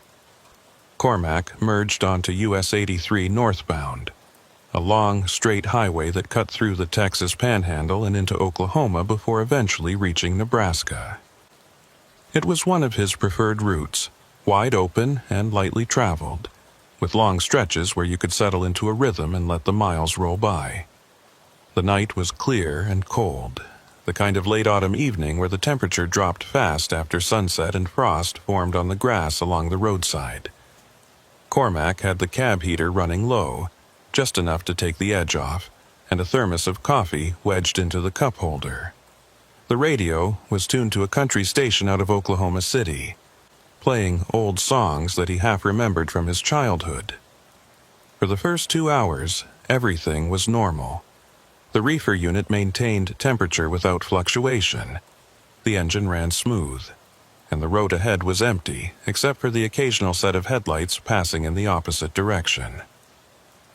Cormac stopped once at a truck stop just south of the Oklahoma border to refuel and check the load. He walked around the trailer, listening to the compressor and feeling the cold air venting from the refrigeration unit. Everything sounded right. No unusual noises or vibrations. He climbed back into the cab and continued north, crossing into Oklahoma around 11 p.m. The temperature anomaly started just past mile marker 47, about 40 miles north of the border. Cormac was watching the road and sipping coffee when his phone chimed with an alert. He glanced at the screen mounted on the dashboard. The reefer temperature had dropped to minus 11 degrees. Cormac frowned and tapped the screen to bring up the detailed readout. All 3 sensors showed the same reading, and the compressor was running at normal capacity. A 1-degree drop was not cause for alarm, but it was unusual. Reefer units were designed to maintain steady temperatures, adjusting the compressor output automatically to compensate for external conditions. Spontaneous drops like this typically indicated a sensor malfunction or a problem with the thermostat. Cormac pulled up the diagnostic menu and ran a quick systems check. Everything came back green, no faults detected. He watched the temperature for another few minutes, waiting to see if it would stabilize or continue dropping. The reading held at minus 11 degrees for about 5 miles, then ticked back up to minus 10. Cormac relaxed slightly, chalking it up to a brief fluctuation caused by wind chill or a dip in the external temperature. He made a mental note to have the sensors recalibrated when he got back to his home base, but for now, the load was safe and the unit was functioning. 10 miles later, the temperature dropped again. This time, it went from minus 10 to minus 12 in the span of a single mile. Cormac sat up straighter, his attention fully focused on the display. The compressor was running harder now, cycling more frequently to maintain the set point. But instead of stabilizing, the temperature continued to drift lower. Minus 12.5, minus 13, minus 13.2. Cormac cursed under his breath and tapped the screen to access the manual override. He adjusted the set point up by 2 degrees, hoping to coax the system back into balance. The compressor responded immediately, throttling back and allowing the temperature to rise. But it did not rise. The reading stayed locked at minus 13.2 degrees, unmoving despite the reduced compressor output. Cormac stared at the screen, trying to make sense of what he was seeing. If the compressor was running at lower capacity, the temperature should climb, even slowly. The fact that it was holding steady suggested either that the external conditions were impossibly cold or that something was wrong with the refrigeration system itself. Cormac checked the external temperature display. It read 38 degrees Fahrenheit. Cool, but nowhere near cold enough to cause this kind of anomaly. He pulled over at the next wide spot in the road, a gravel turnout that overlooked a shallow ravine filled with scrub brush. The highway was empty in both directions, just a dark ribbon of asphalt cutting through flat prairie land. Cormac grabbed his flashlight and jacket and climbed out of the cab, walking back to the trailer. The reefer unit was mounted on the front wall of the trailer, a large metal box with vents and a control panel. Cormac opened the panel and checked the readouts. The compressor was running, the fans were spinning, and the coolant levels were normal. He closed the panel and walked around to the rear doors, placing his hand against the metal. It was ice cold, almost painful to touch, colder than it should have been even with the temperature drop. Cormac unlocked the rear doors and cracked them open just a few inches, letting the cold air spill out. A cloud of vapor poured through the gap, thick and white like fog. The interior of the trailer was dark, illuminated only by the beam of his flashlight. He could see the pallets stacked neatly inside, wrapped in plastic and secured with straps. Everything looked normal. Cormac closed the doors and locked them again, then returned to the cab. The temperature display now read minus 14 degrees. It had dropped another point while he was outside. Cormac sat in the driver's seat and pulled out his phone, searching for the customer service number for the reefer unit manufacturer. It was past midnight now, but most companies had 24-hour support lines for emergencies. He dialed the number and waited through a series of automated prompts before finally reaching a live operator. The operator, a woman with a tired voice, asked for his unit serial number and the nature of the problem. Cormac explained the temperature fluctuations and the fact that manual adjustments were having no effect. The operator put him on hold for several minutes, then came back with a suggestion to reset the control system by cycling the power. Cormac thanked her and ended the call, then climbed out of the cab again to access the reefer unit. He located the main power switch and flipped it off, waiting 30 seconds before flipping it back on. The compressor restarted with a low hum, and the control panel lit up as the system ran through its initialization sequence. Cormac watched the temperature readout as it came online. Minus 14.5 degrees. The reset had done nothing. If anything, the temperature had dropped further. Cormac felt a knot of frustration tighten in his chest. This was not a simple malfunction. Something was actively pulling the temperature down, and he had no idea what or why. He returned to the cab and continued driving, deciding that his best option was to push through to the next major town and find a repair shop that could diagnose the problem properly. The nearest town large enough to have a truck service center was about 60 miles ahead, a place called Laverne, just over the Kansas border. Cormac increased his speed slightly, keeping an eye on the temperature display as he drove. The reading continued to fluctuate, dropping to -15, then -16, then suddenly jumping back up to -12 before settling at -14 again. The pattern was erratic, almost rhythmic, like the system was fighting against itself. Around 1:30 a.m., Cormac passed mile marker 89. The road here was even more desolate than before, with no lights visible in any direction, and only the occasional fence post marking the boundary between the highway and the open land beyond.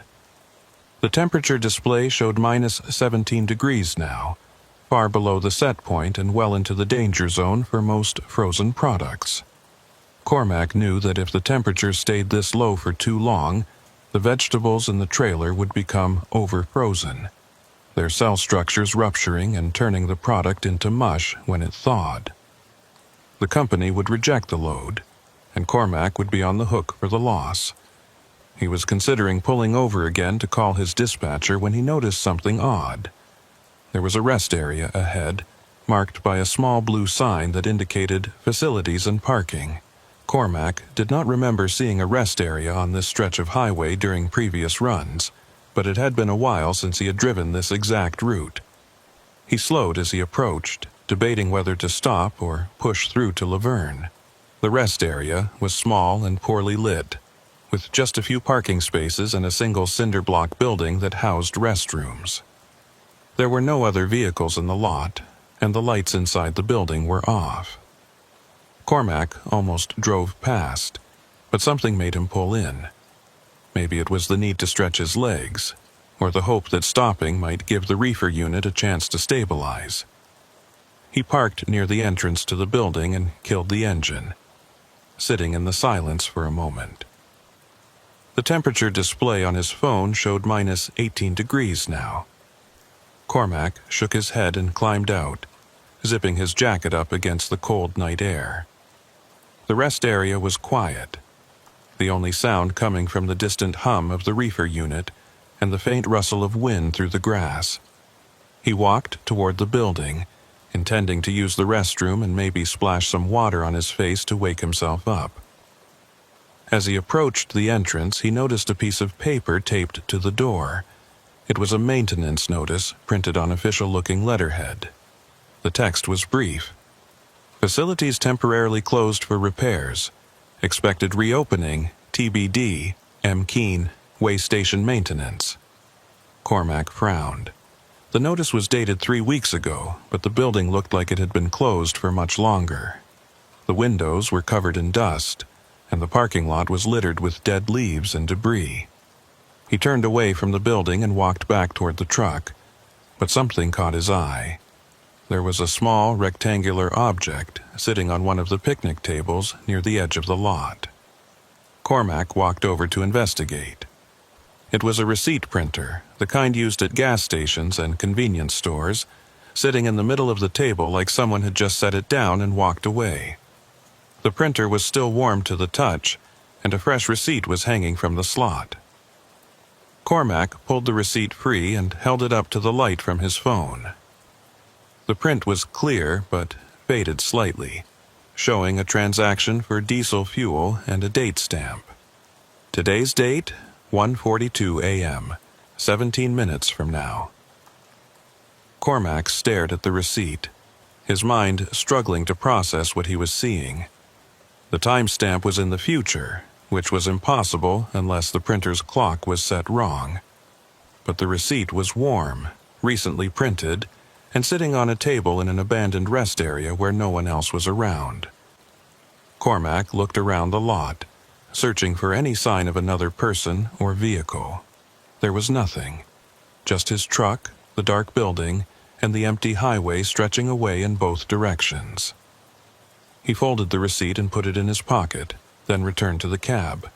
The temperature display now read minus 19 degrees.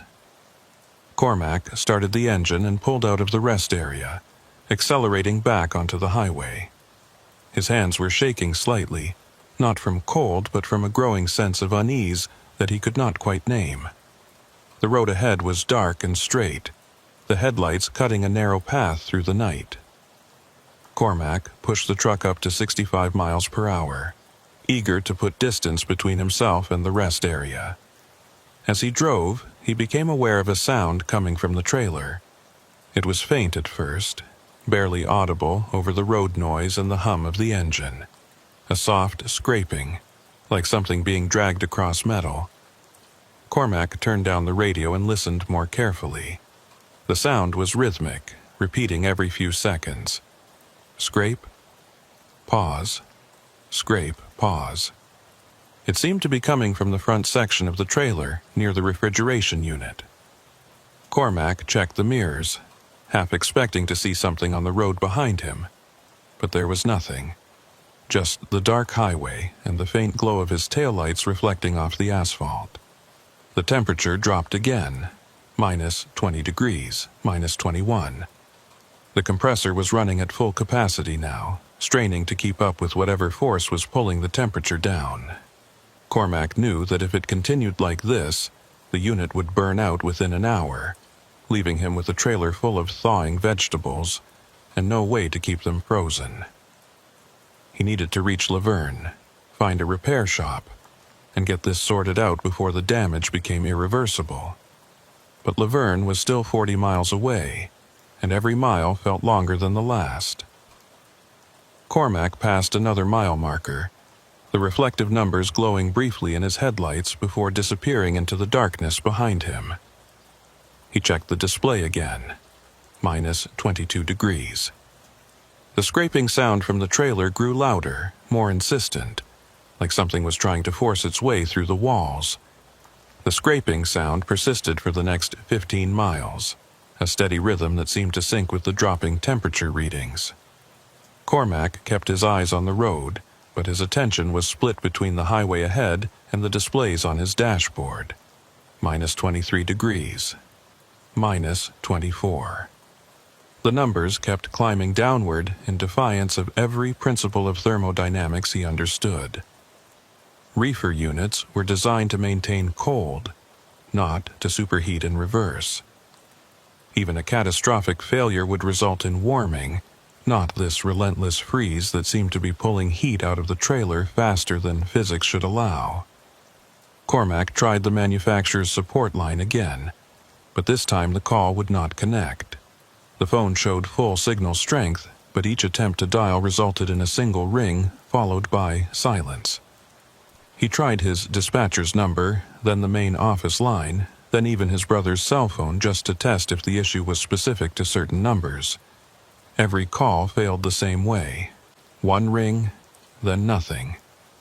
Cormac set the phone down and gripped the wheel tighter, his jaw clenched. Whatever was happening, he was dealing with it alone. The highway rose gradually as it approached the Kansas border, climbing into low, rolling hills that were invisible in the darkness, but noticeable in the way the engine labored slightly under the load. Cormac downshifted and maintained his speed, watching the temperature display out of the corner of his eye. Minus 25 degrees now. The scraping had stopped, replaced by a new sound, a soft creaking like the metal walls of the trailer were contracting in the cold. Cormac had hauled frozen loads through Minnesota winters and Montana blizzards, and he had never heard a trailer make sounds like this. It was not the normal expansion and contraction of metal responding to temperature change. This sounded organic somehow, deliberate, like the trailer itself was shifting and settling under some invisible weight. Just past mile marker 112, Cormac saw lights ahead. Not the scattered glow of a town, but a single, concentrated point of illumination off to the right side of the highway. As he drew closer, he could make out the shape of a building, a small roadside structure with a gravel parking area and a hand-painted sign that read, J. Penn, Roadside Service, 24 hours. The building was little more than a shack, with wooden siding that had been weathered gray and a corrugated metal roof that sagged in the middle. A single fluorescent light buzzed above the entrance, and a rusted pickup truck sat parked near the side of the building. Cormac had not seen this place on previous runs along US 83, but then again, he rarely drove this route at night. He slowed and pulled into the gravel lot, the trailer crunching over the loose stones as he brought the rig to a stop. The building's windows were lit from inside, showing shelves stocked with what looked like basic supplies, motor oil, coolant, snacks. Cormac killed the engine and sat for a moment, debating whether to go inside. The place had the feel of something that should not exist. A roadside service station in the middle of nowhere with no visible business and no reason to be open at 2 in the morning. But his options were limited, and if there was even a chance someone inside could help diagnose the reefer problem, it was worth the risk. He climbed out of the cab and walked toward the entrance, his boots crunching on the gravel. The door was propped open with a cinder block, and warm air spilled out into the cold night. Cormac stepped inside and looked around. The interior was cramped and cluttered, with narrow aisles between shelves that held an odd assortment of items. There were the usual automotive supplies, but also things that seemed out of place. Hand tools that looked decades old, glass bottles filled with amber liquid, bundles of dried herbs hanging from the ceiling. A small counter sat at the back of the room, and behind it stood a man who appeared to be in his 70s with white hair and a weathered face that suggested a lifetime spent outdoors. The man looked up as Cormac entered, his expression neutral.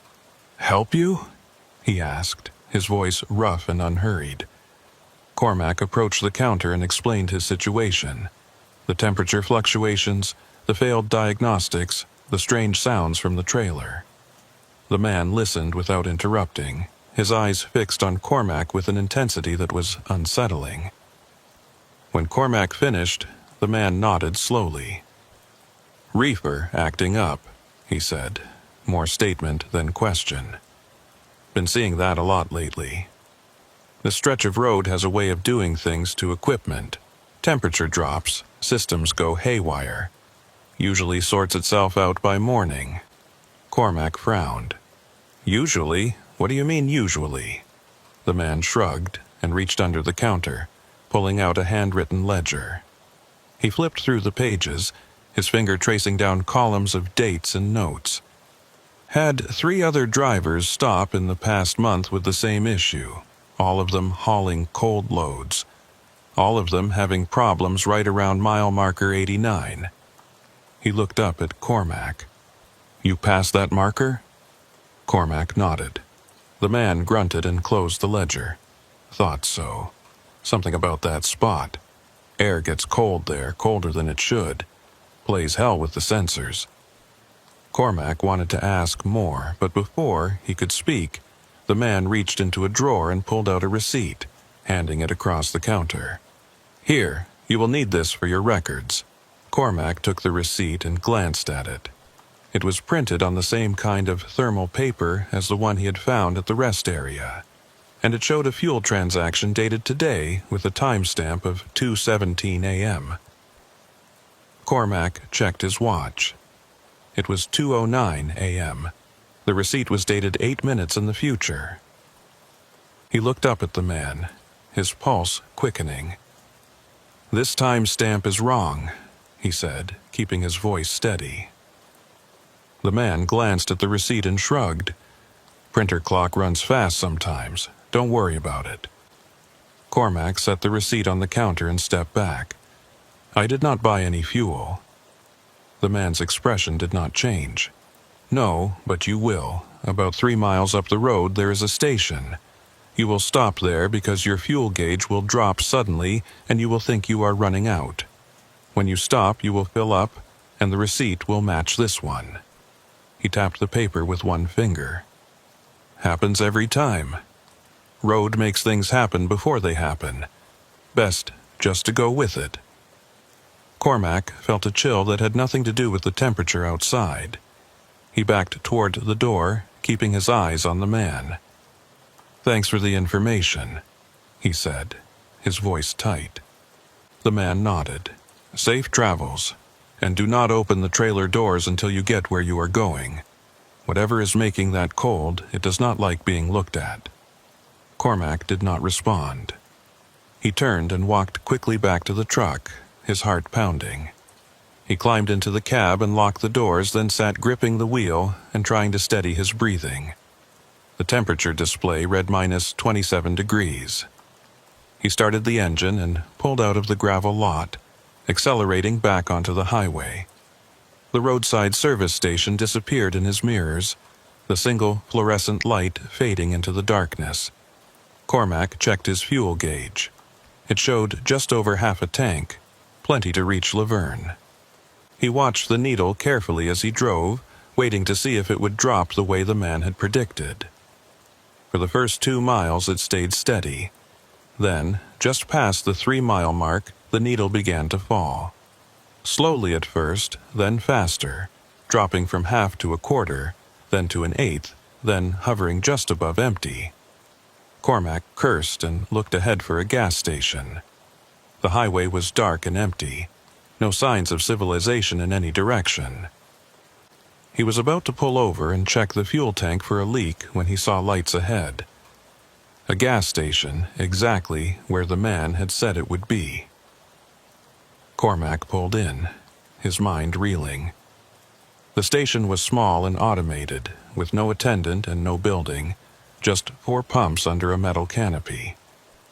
He parked at the nearest pump and climbed out, walking around to the fuel tank.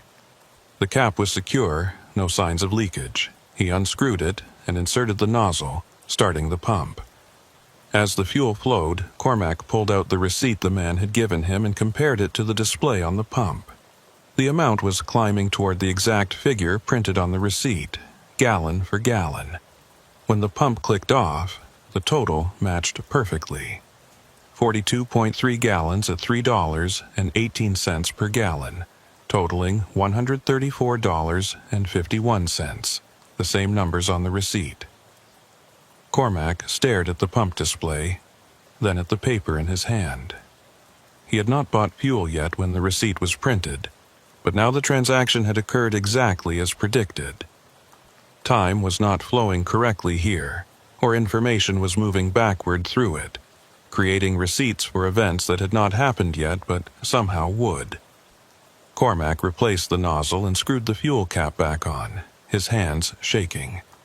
He climbed back into the cab and sat in the darkness trying to process what was happening. The temperature display showed -28 degrees. The trailer creaked behind him, the metal groaning under stress. Cormac pulled up the manifest on his phone and scrolled through the cargo list. 26 pallets of frozen vegetables, each one itemized by weight and product code. He had verified the count himself back in Amarillo, watching as the warehouse crew loaded each pallet and secured it with straps. 26 pallets. No more, no less. But now, as he looked at the digital copy of the manifest, something was different. The list showed 27 pallets.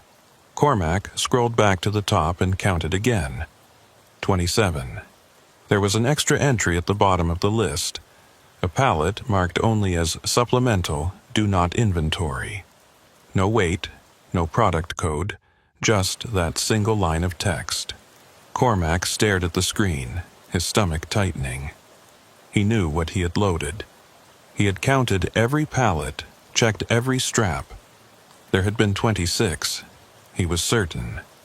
He opened the email attachment that contained the original manifest, the one sent to him before pickup. It showed 26 pallets. He compared it to the current version on the logistics platform. 27. Somewhere between Amarillo and this gas station, an extra pallet had been added to the manifest without his knowledge or consent. Either that, or the manifest was changing retroactively, rewriting itself to reflect something that had always been there, but that Cormac had somehow failed to notice. Cormac exited the manifest and opened the photo gallery on his phone. He had taken pictures of the loaded trailer back in Amarillo, a standard practice to document the condition of the cargo before transport. He scrolled through the images, zooming in on each one. The pallets were clearly visible, stacked in neat rows inside the trailer. Cormac counted them in the photos. 26, no 27th pallet, but according to the manifest there should have been one, tucked in the front corner near the refrigeration unit where it would be hardest to see. Cormac set the phone down and stared through the windshield at the dark highway. He needed to check the trailer, to open the doors and verify whether there was an extra pallet inside. But the man at the roadside service station had warned him not to open the doors, had said that whatever was making the coal did not like being looked at. Cormac did not know if he believed that, but he also could not ignore the growing sense that opening those doors would be a mistake, that some things were better left unseen until they reached their destination. He started the engine and pulled out of the gas station, merging back onto US 83. The temperature display read minus 29 degrees. Cormac drove in silence, his mind cycling through possibilities and explanations, none of which made sense. The road ahead was empty and straight, cutting through flat prairie land that stretched to the horizon. No other vehicles, no lights, just the highway and the darkness, and the sound of the reefer unit laboring to keep up with the impossible cold. Around 3 a.m., Cormac passed a mile marker and noticed something odd. The number on the marker was 89, the same number the man at the service station had mentioned. But Cormac had already passed mile marker 89 more than an hour ago, back when the temperature first started dropping. He slowed and checked his GPS. According to the system, he was at mile marker 126, nearly 40 miles north of where he had been. But the physical marker on the side of the road clearly read 89. Cormac stopped the truck and sat in the middle of the empty highway, staring at the marker through the passenger window. He put the truck in reverse and backed up slowly until the marker was directly beside the cab. The number was unmistakable: 89. Cormac shifted back into drive and rolled forward, watching the marker recede in the side mirror. After a quarter mile, another marker appeared. This one read 90. Cormac continued driving, counting the markers as they passed. 91, 92, 93. The sequence was normal now, progressing in order. But he had somehow passed 89 twice, or returned to it without realizing, or the road had looped back on itself in a way that his GPS did not register.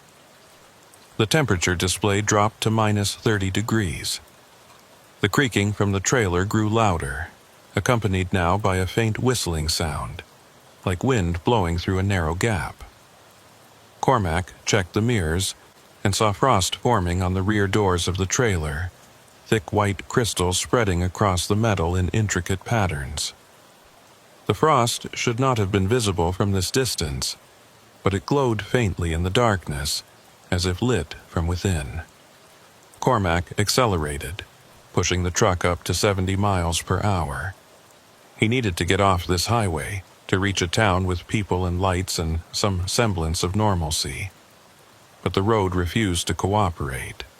Every sign he passed indicated that Laverne was still 30 miles ahead, the same distance it had been for the past hour. The mile markers continued their sequence, 94, 95, 96, but the town never got closer. Cormac felt a rising panic that he forced down through sheer willpower. He was a professional driver, he told himself. He had been on the road for 9 years, had handled breakdowns and bad weather and difficult customers. This was just another problem to solve, another obstacle to navigate. He would reach Laverne eventually, and when he did, he would get the reefer unit checked and the manifest sorted out, and everything would make sense. The temperature dropped to minus 31 degrees. The whistling sound grew sharper, more insistent, and somewhere in the trailer, hidden among the 26 pallets he had loaded and the one extra pallet that may or may not exist, something was pulling heat out of the air faster than any machine could generate it. Cormac drove through the darkness with the temperature display hovering at minus 31 degrees, watching the mile markers pass in their steady progression, while Laverne remained perpetually 30 miles away. The highway had taken on a dreamlike quality, repetitive and unchanging, as if he were driving on a treadmill that moved the scenery past him without actually transporting him anywhere. He checked his odometer against the mile markers and confirmed that the numbers matched. He was covering distance. The truck was moving forward, but somehow the destination never got closer. It was like being trapped in a loop, making progress that went nowhere.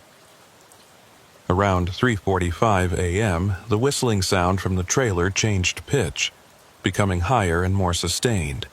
Cormac glanced at the side mirror and saw that the frost on the rear doors had spread, covering the entire surface in thick white patterns. The patterns were not random. They formed geometric shapes, interlocking hexagons and spirals that repeated across the metal like a deliberately designed mosaic. Cormac had seen frost patterns before, the delicate fractals that formed on windows during cold nights, but this was different. These patterns were too regular, too precise, as if something had traced them onto the metal with careful intention. He slowed the truck and pulled onto the shoulder, leaving the engine running while he climbed out to inspect the trailer more closely. The night air was cold, but not freezing. Maybe 35 degrees, nowhere near cold enough to cause the kind of frost he was seeing. Cormac approached the rear of the trailer and reached out to touch one of the patterns. The metal was so cold it burned his fingertips, and he jerked his hand back. The frost was not just on the surface. It seemed to extend into the metal itself, penetrating deep enough that the entire door panel radiated cold like a block of ice. Cormac walked along the side of the trailer, examining the panels. The frost was concentrated near the rear doors but extended forward in streaks and swirls, following the seams where the panels joined. As he reached the front of the trailer near the reefer unit, he noticed something that made him stop. There were marks in the frost, shallow indentations that looked almost like footprints. They were small, maybe the size of a child's shoe, and they ran in a line from the bottom of the trailer up the side panel, as if something had walked vertically up the wall. Cormac stared at the marks, his breath visible in the cold air. He counted 12 of them, evenly spaced, leading up to the roof of the trailer where they disappeared. He stepped back and looked at the roof, but from ground level he could not see if the footprints continued. The rational part of his mind told him it was condensation, or runoff from the reefer unit. Moisture that had frozen in a pattern that coincidentally resembled footprints. But the irrational part, the part that had been growing louder since he picked up the receipt with the future timestamp, knew better. Something had been on the outside of the trailer, something that could walk on vertical surfaces and leave marks in frost that should not exist in 35-degree weather. Cormac returned to the cab and pulled out his phone, opening the camera app. He took several photos of the frost patterns and the footprints, making sure to capture them from multiple angles. If this job went south and he needed to file a claim or explain what happened, he wanted documentation. He reviewed the photos on the screen, zooming in on the footprints. In the digital image, they looked even more deliberate, each one showing a distinct heel and toe impression. Cormac saved the photos and put the phone away, then climbed back into the cab and locked the doors. The temperature display now read minus 32 degrees. Cormac checked the reefer unit diagnostics and saw that the compressor had stopped cycling. It was running continuously at maximum output, and yet the temperature continued to drop. That should have been impossible. A compressor running at full capacity should eventually reach an equilibrium, balancing the cold generation against the heat leaking in from outside. But this system was behaving as if there were no external heat to counteract, as if the trailer existed in a vacuum where temperature could fall indefinitely without resistance. Cormac pulled back onto the highway and continued north, determined to break free of whatever loop or anomaly was holding him in place. He pushed the truck up to 75 miles per hour, faster than he would normally drive with a loaded trailer, but he needed to see if speed would make a difference. The mile markers continued their sequence: 101, 102, 103, each one appearing in the headlights at the expected intervals. But the sign for Laverne never appeared, and the distance counter on his GPS remained stubbornly fixed at 28 miles.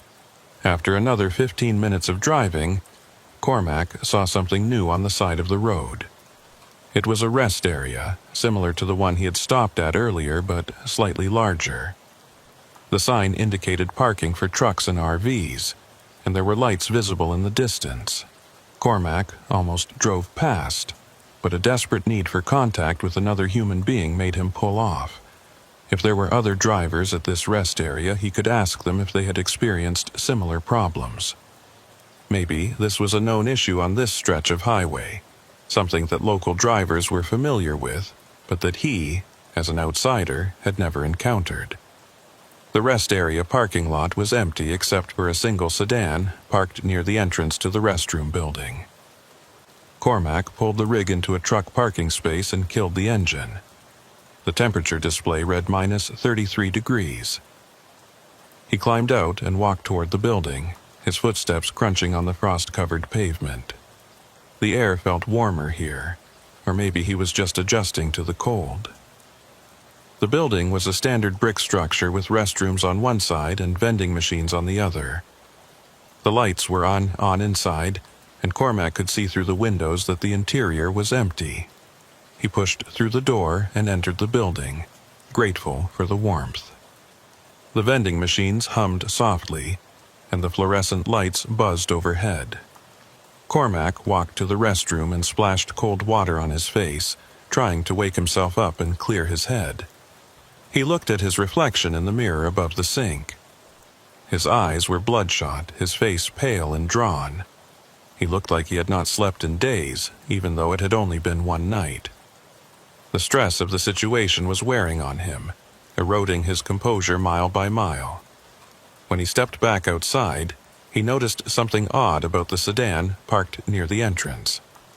It was the same make and model as the one he had seen at the previous rest area, a dark blue Honda with tinted windows and a dent in the rear bumper. Cormac walked over to it and peered through the driver's side window. The interior was empty. No personal items, no trash, nothing to indicate who owned it or why it was parked here. But the hood was warm when he touched it, still radiating heat from a recently running engine. Someone had been here within the past few minutes, but there was no one in sight. Cormac looked around the parking lot, scanning the shadows beyond the reach of the lights. The rest area was surrounded by open prairie, with no buildings or roads visible in any direction. If someone had gotten out of the sedan and walked away, there was nowhere for them to go. Unless they had walked into the darkness, which seemed unlikely, they should still be here. Cormac called out, his voice echoing in the stillness. "Hello? Anyone here?" No response. Just the hum of the vending machines and the faint whistle of wind through the grass. He returned to his truck and climbed into the cab, locking the doors behind him. The sedan bothered him more than it should have. It was the second identical vehicle he had seen at two different rest areas, parked in almost the same position, with the same warm hood suggesting recent use. Either someone was following him, stopping at each rest area moments before he arrived and then disappearing, or the same sedan was somehow appearing in multiple locations. Neither explanation made sense, but he could not think of a third option that fit the facts. The temperature display read -34 degrees. Cormac started the engine and pulled out of the rest area, accelerating back onto the highway. He had been driving for over 6 hours now, and the sun should have been rising soon. But when he checked the time on his phone, it was only 4:17 a.m. Less than 30 minutes had passed since he left the gas station, even though it felt like hours. Time was distorting, either moving slower than it should or looping back on itself in ways that made his phone clock unreliable. Cormac decided to try a different approach. Instead of continuing north toward Laverne, he would take the next exit and head east, leaving US 83 entirely.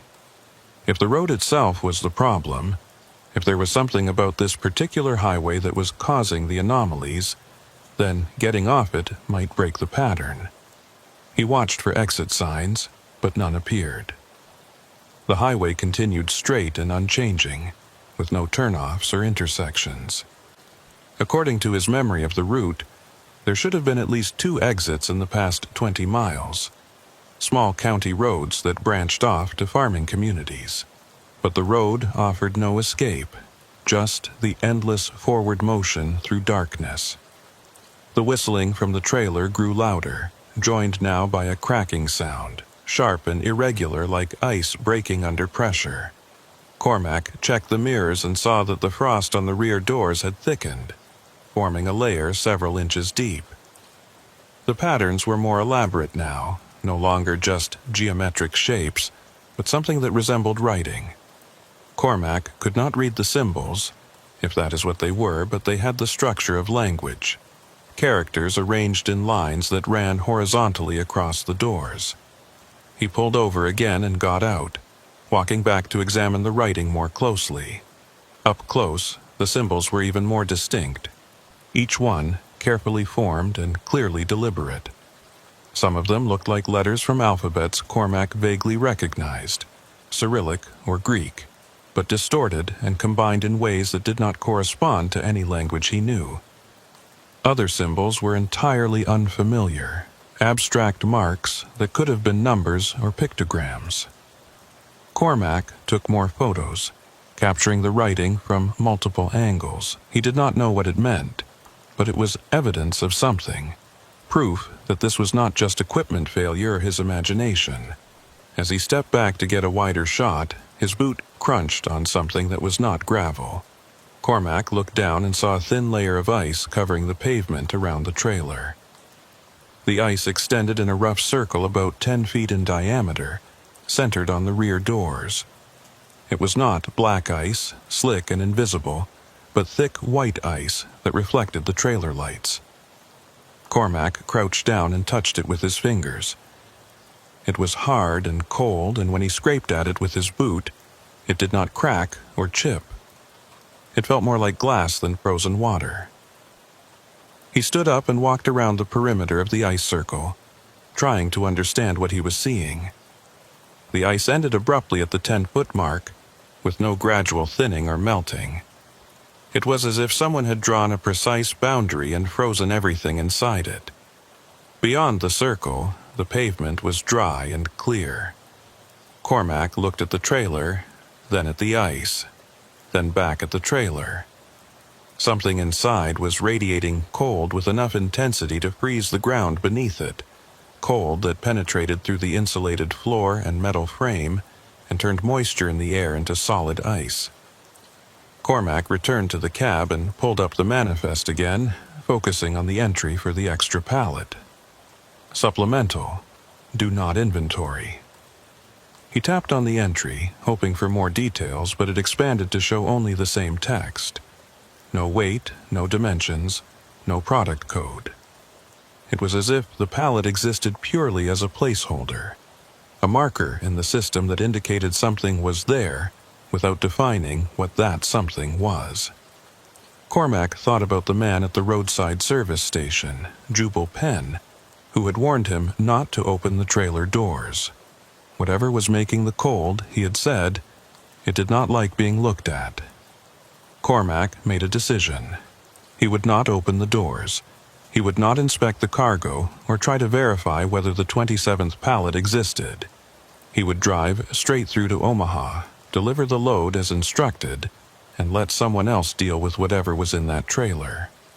It was not cowardice, he told himself. It was pragmatism. He was a driver, not an investigator, and his job was to transport cargo from point A to point B, not to interrogate the contents or question the paperwork.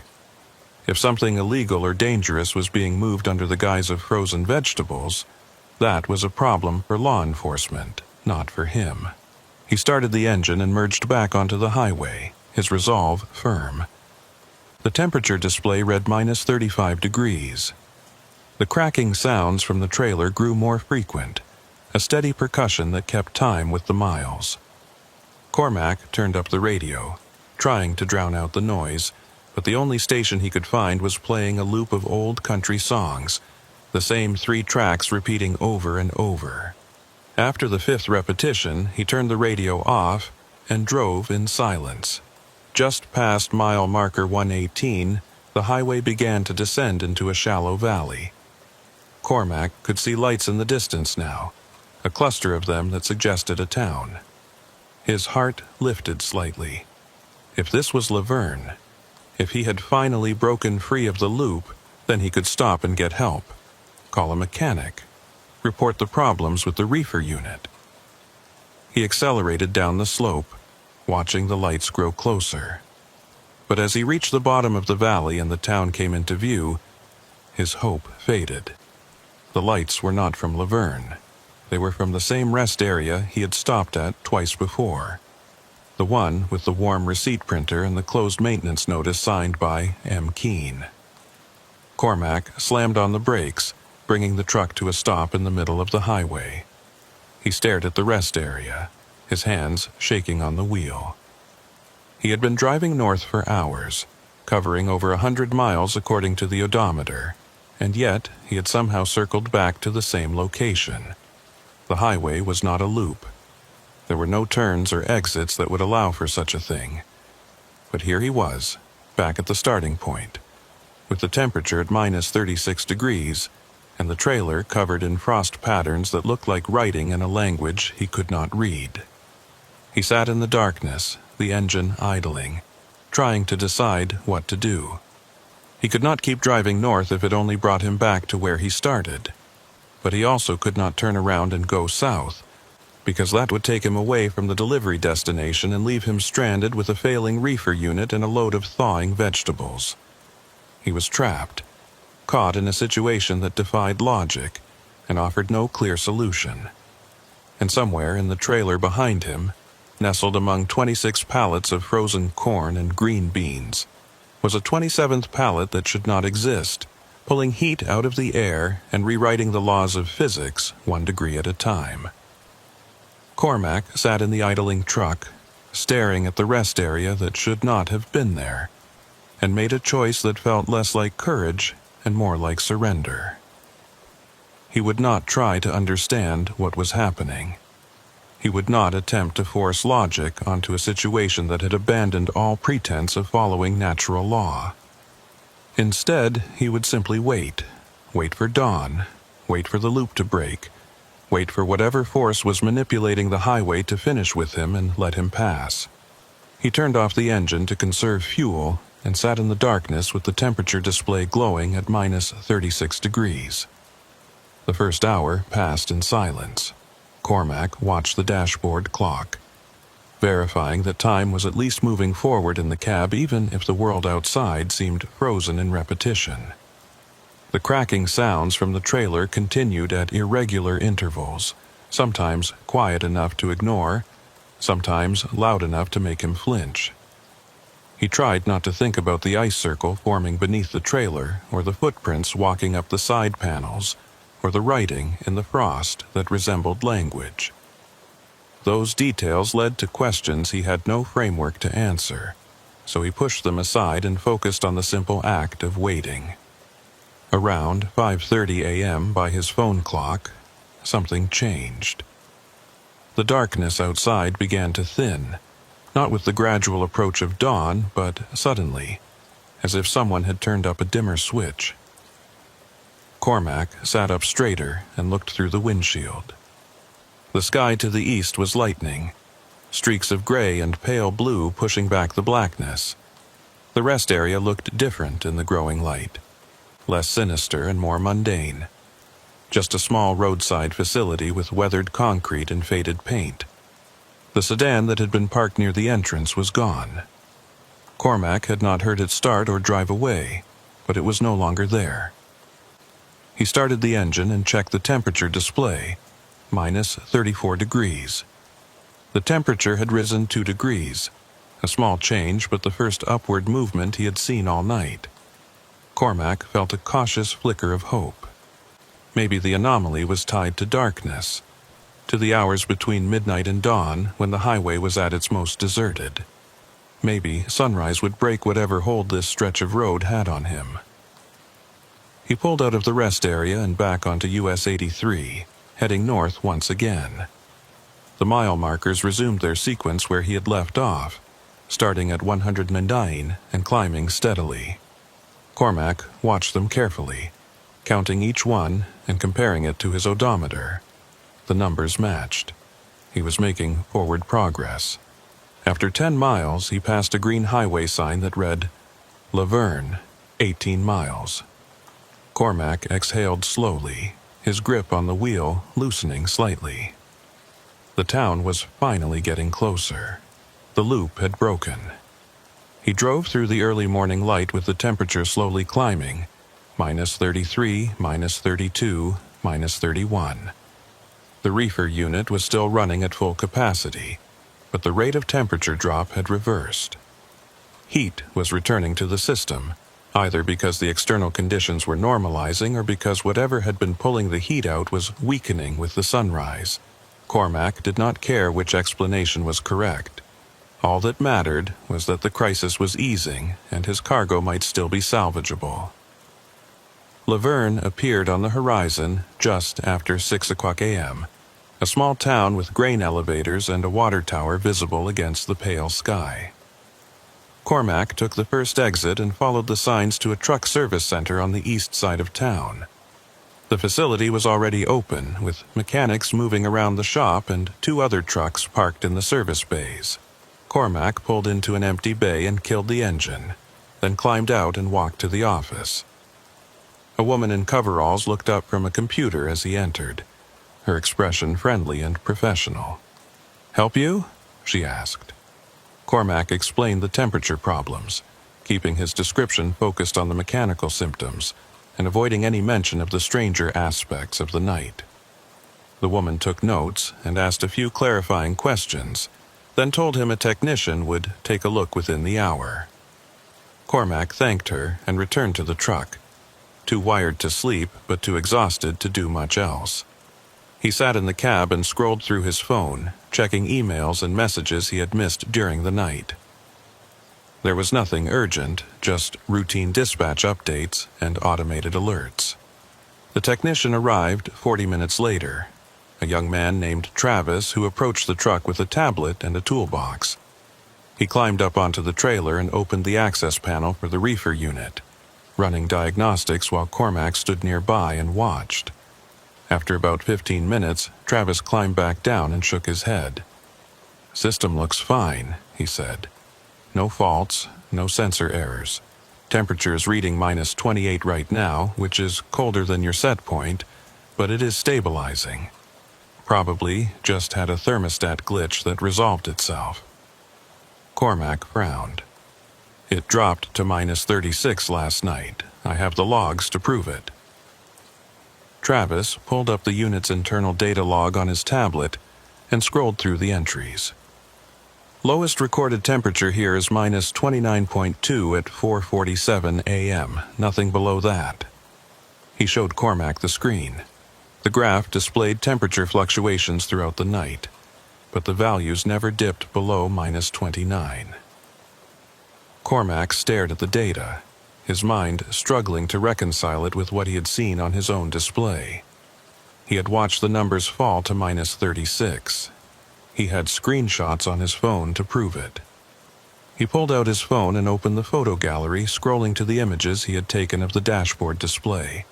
The photos were there, time-stamped and clear. But when he zoomed in on the temperature reading in each image, the numbers were different. Where he remembered seeing minus 36, the display in the photo showed minus 29.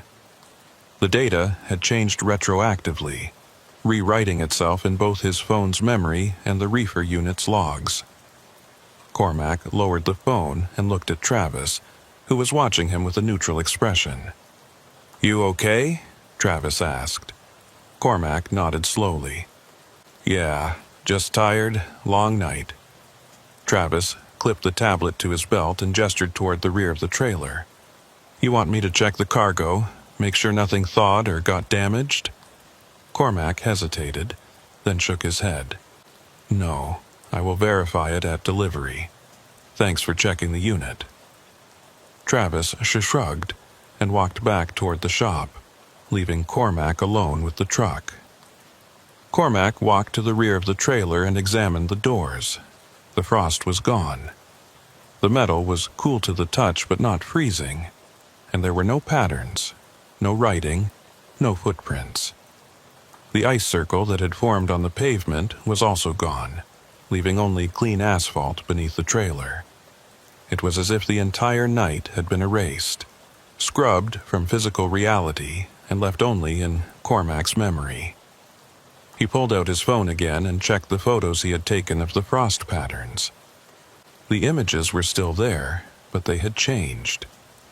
Instead of intricate symbols and geometric writing, the frost in the photos now looked random and natural, just ordinary ice crystals forming irregular shapes. Cormac sat on the edge of the trailer platform and put his head in his hands. He was losing his grip, either on reality or on sanity, and he was not sure which possibility frightened him more. Everything he had experienced during the night, the temperature drops, the time loops, the receipts from the future, had been real to him in the moment. But now the evidence was gone or altered, leaving him with nothing but his own unreliable recollection. He could report what happened to his company, but without corroborating data they would assume equipment failure or driver fatigue. He could go to the police, but what would he tell them? That he had driven in circles for 6 hours and somehow ended up exactly where he needed to be? He climbed back into the cab and pulled up the manifest one last time. The entry for the 27th pallet was gone. The list now showed 26 pallets, the same count he had verified in Amarillo. Cormac closed the app and tossed the phone onto the passenger seat.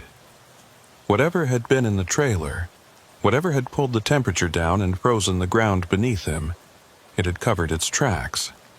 Or perhaps it had never been there at all, just a glitch in the system, a hallucination brought on by exhaustion and the isolation of night driving. Cormac started the engine and pulled out of the service center heading east toward Omaha. The sun was fully up now, the sky a clear pale blue with scattered clouds.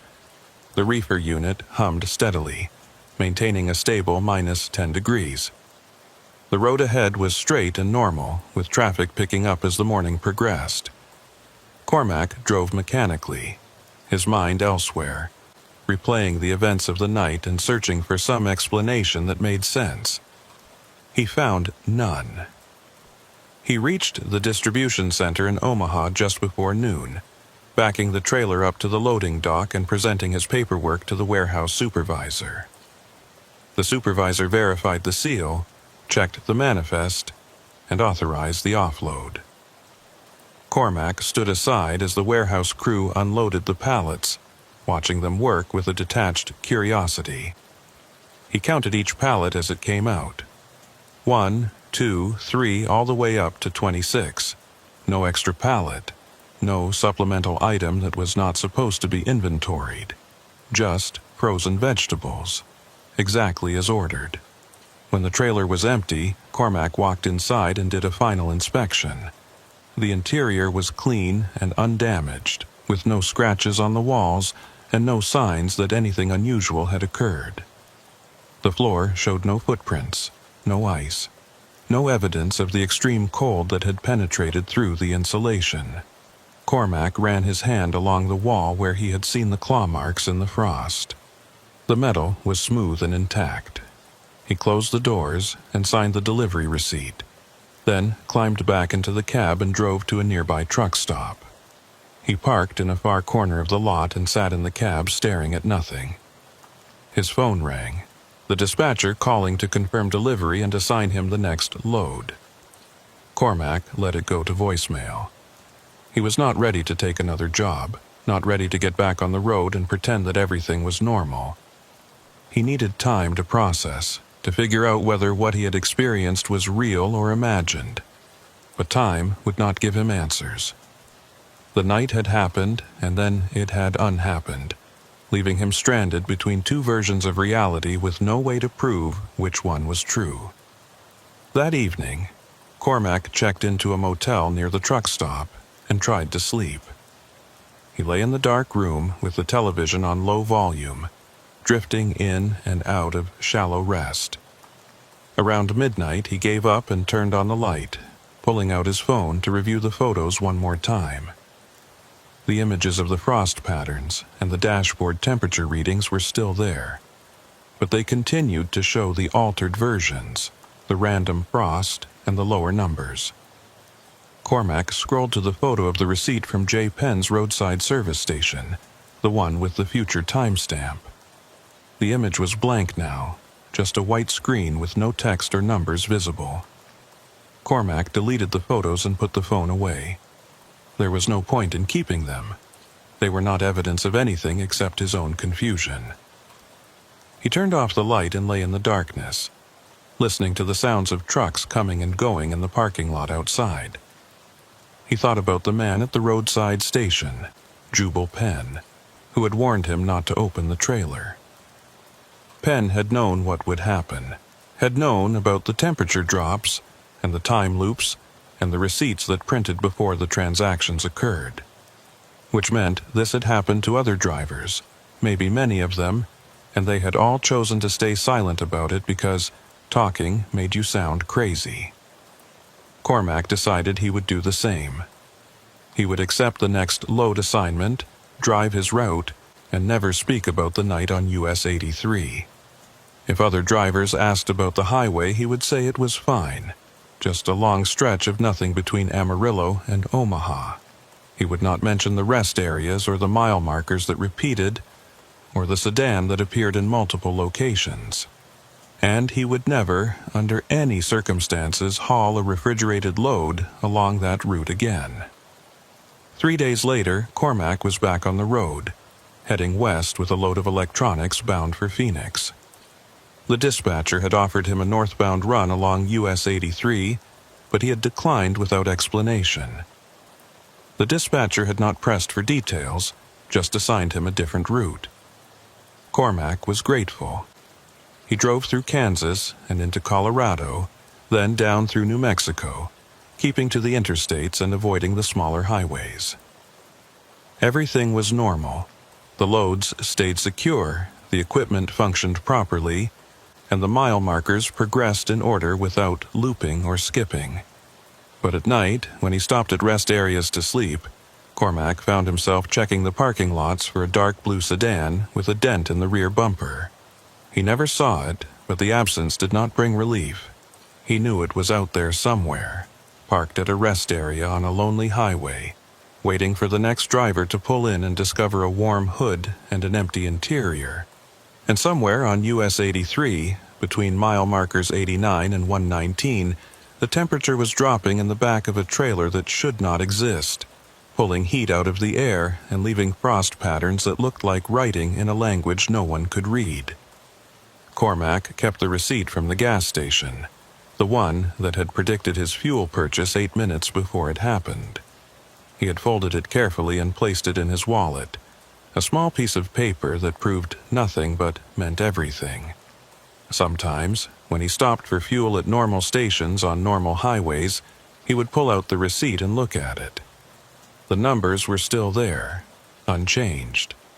42.3 gallons at $3.18 per gallon, $134.51. The timestamp read 2:17 a.m., 8 minutes in the future. But the date on the receipt was wrong now. Instead of showing the night he had driven US 83, it displayed a date 2 months in the future. Cormac did not know what that meant, whether the receipt was predicting another event or whether time was continuing to shift and rewrite itself around the paper.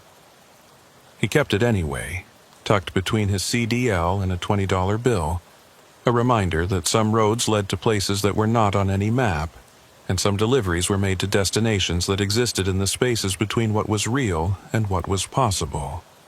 He never forgot the feeling of driving through the darkness while the temperature fell, and the mile markers looped, and the highway refused to let him reach his destination.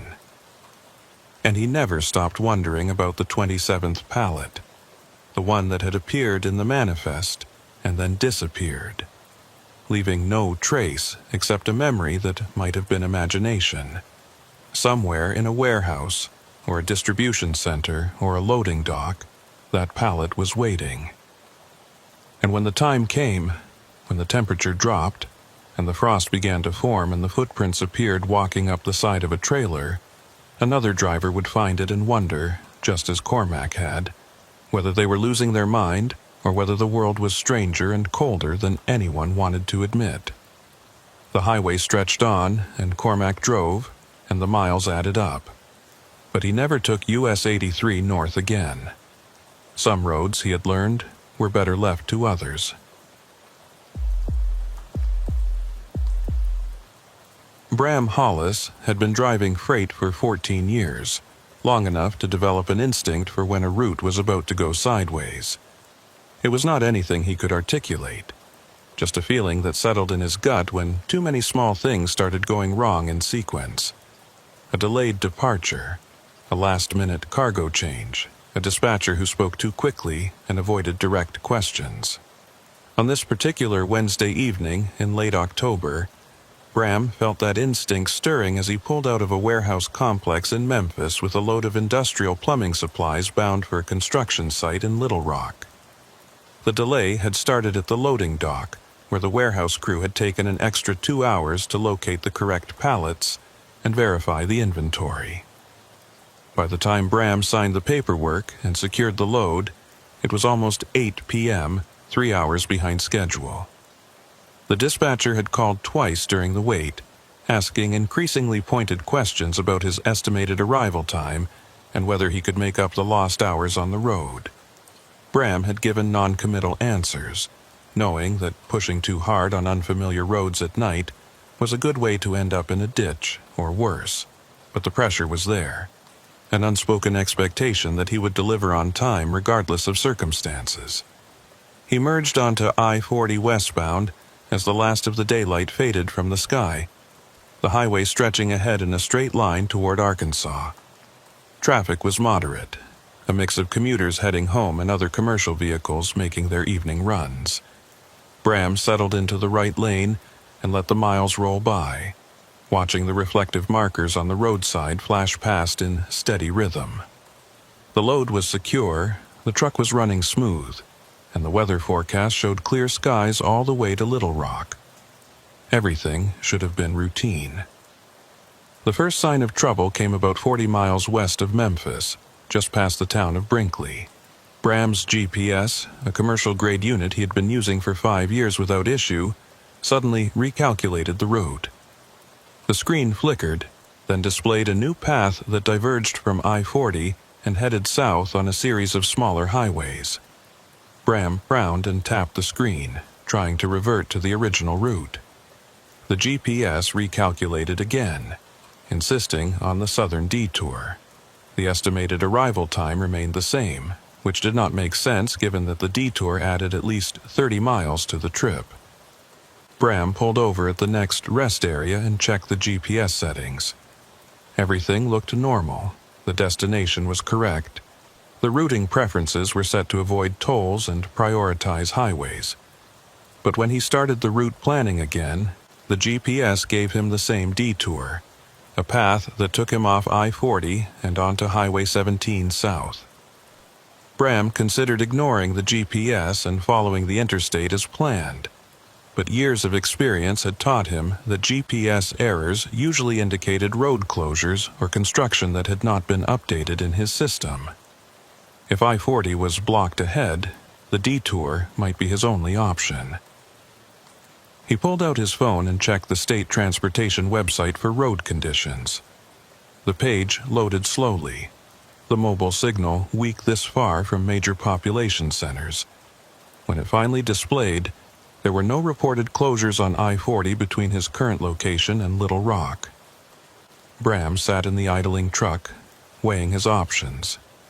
He could continue on the interstate and hope the GPS was malfunctioning, or he could follow the detour and accept the extra miles. The dispatcher's voice echoed in his memory, urgent and insistent about making up time. Taking a detour that added distance seemed counterproductive. Bram decided to compromise. He would follow the interstate for another 20 miles and see if the GPS corrected itself. If not, he would take the next exit and find a truck stop where he could get local information about road conditions. He merged back onto I-40 and continued west, watching the GPS screen as it repeatedly tried to redirect him south. The device had never acted like this before, never insisted on a route with such persistence. After 15 miles, the GPS screen went dark, then rebooted itself. When it came back online, it showed the same southern detour, now marked as the only available route. The interstate ahead was displayed in gray, indicating a closed or impassable road. Bram cursed under his breath and took the next exit, following the ramp down to Highway 17. The transition from interstate to state highway was immediate and stark. I-40 had been wide and well lit, with clear lane markings and regular signage.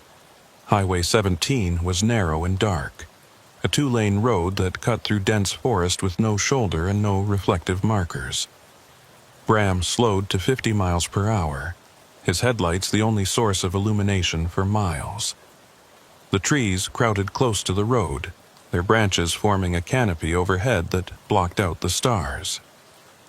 The GPS indicated he would stay on Highway 17 for approximately 30 miles before turning west again on a county road that would eventually reconnect with his route to Little Rock.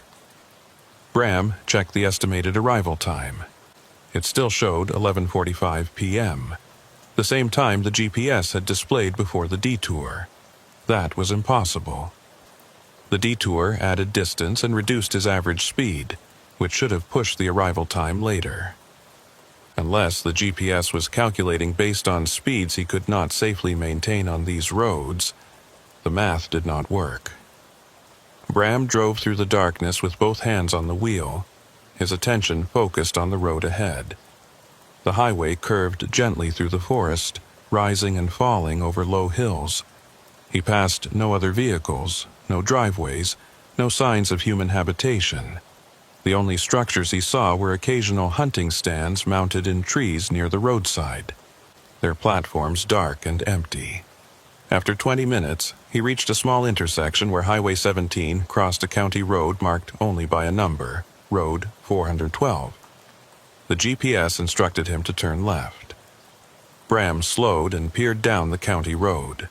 It was even narrower than Highway 17, barely wide enough for two vehicles to pass, and the pavement was cracked and overgrown with weeds. A green highway sign at the intersection indicated that the road led to a town called Barton, population unlisted. Bram had never heard of Barton, and it did not appear on his printed atlas. But the GPS was insistent, the route marked in bright blue with an arrow pointing left. Bram made the turn and followed Road 412 into deeper darkness. The forest changed character as he drove, the trees becoming older and more gnarled, their trunks thick and their branches twisted into strange shapes. Fog began to form in the low areas, wisps of white that drifted across the road and caught in the headlights like smoke. Bram reduced his speed further, navigating carefully around potholes and fallen branches. The GPS showed he had 12 miles to go on this road before reaching the next turn. Bram checked the time. 9:47 p.m. At his current pace, he would not reach Little Rock until well past midnight, regardless of what the GPS claimed. After 8 miles, the road descended into a valley and the fog thickened, reducing visibility to less than 50 feet. Bram turned on his fog lights and slowed to a crawl, the trailer swaying slightly behind him as he navigated the uneven pavement. The trees disappeared into the mist on either side, and the road felt narrower, as if the fog itself were pressing in. Bram had driven through fog before, in California and Oregon and the Midwest, but this felt different. Heavier somehow, and colder. The temperature gauge on his dashboard showed 52 degrees outside, but the air felt clamber and damp, the kind of cold that seeped through metal and glass. The GPS chimed, indicating an upcoming turn. Bram looked at the screen. The instruction read, "In 0.5 miles, arrive at ferry terminal. Proceed to loading." Bram stared at the words, his mind struggling to process them. Ferry terminal. He was in the middle of Arkansas, nowhere near a major river that would require a ferry. The Arkansas River was 40 miles north, and the Mississippi was far to the east. There should not be a ferry terminal on this route. Bram tapped the screen, trying to pull up more information, but the GPS only repeated the instruction. He continued driving, and after half a mile, the fog parted enough to reveal a structure ahead. It was a small building made of wood and corrugated metal, sitting at the edge of what appeared to be a body of water. Bram slowed to a stop and peered through the windshield. The building looked like a ferry terminal with a covered waiting area and a ticket window, but it was dark and appeared abandoned. The water beyond was obscured by fog, but Bram could hear the faint sound of waves lapping against a shore or dock. He checked his GPS again. The route showed him directly at the ferry terminal, with the next instruction reading, "Board ferry to continue route." Bram pulled up his atlas and compared it to the GPS display. According to the atlas, there was no water feature at this location, just forest and farmland. But his eyes told him otherwise. There was definitely water here, and a terminal, and the GPS was treating it as a necessary part of his route. Bram put the truck in park and climbed out, leaving the engine running. The air was thick with moisture, and the fog swirled around him as he walked towards the terminal building. The structure was old, with peeling paint and windows covered in grime. A wooden sign above the entrance read, "Barton Ferry, Este 1947, service hours vary." Bram tried the door. It was unlocked. He pushed it open and stepped inside, pulling a small flashlight from his pocket. The interior was a single large room with wooden benches along the walls and a ticket counter at the far end. Dust covered every surface, and cobwebs hung from the ceiling. It looked like the place had been closed for years, maybe decades. But on the counter, Bram saw something that made him stop. It was a schedule board, the kind with movable letters and numbers that could be rearranged to show ferry departure times. The board was old and faded, but someone had recently updated it. The dates were current, showing times for today's crossings. The hours listed were sparse: 8 o'clock a.m., 2 p.m., and 11 p.m. Bram checked his watch. It was 10:23 p.m. According to the schedule, the next ferry would depart in 37 minutes. He walked to the ticket counter and found a clipboard with a sign-in sheet. The page was yellowed with age, but there were entries on it. Handwritten notes from drivers who had used the ferry. Bram scanned the entries looking for recent dates. Most were from decades ago, 1978, 1983, 91. But near the bottom of the page, there was an entry from last week. The handwriting was neat and precise. E. Vale, 10:19, 11 o'clock p.m. Crossing, paid in full. Bram did not recognize the name, but the date was recent enough to suggest the ferry was still operational, at least occasionally. He stepped back outside and walked toward the water, trying to get a better sense of the crossing. The fog was so thick he could not see more than 20 feet, but he could make out the shape of a dock extending into the water. The dock looked old but structurally sound, with metal railings and wooden planks that appeared recently replaced.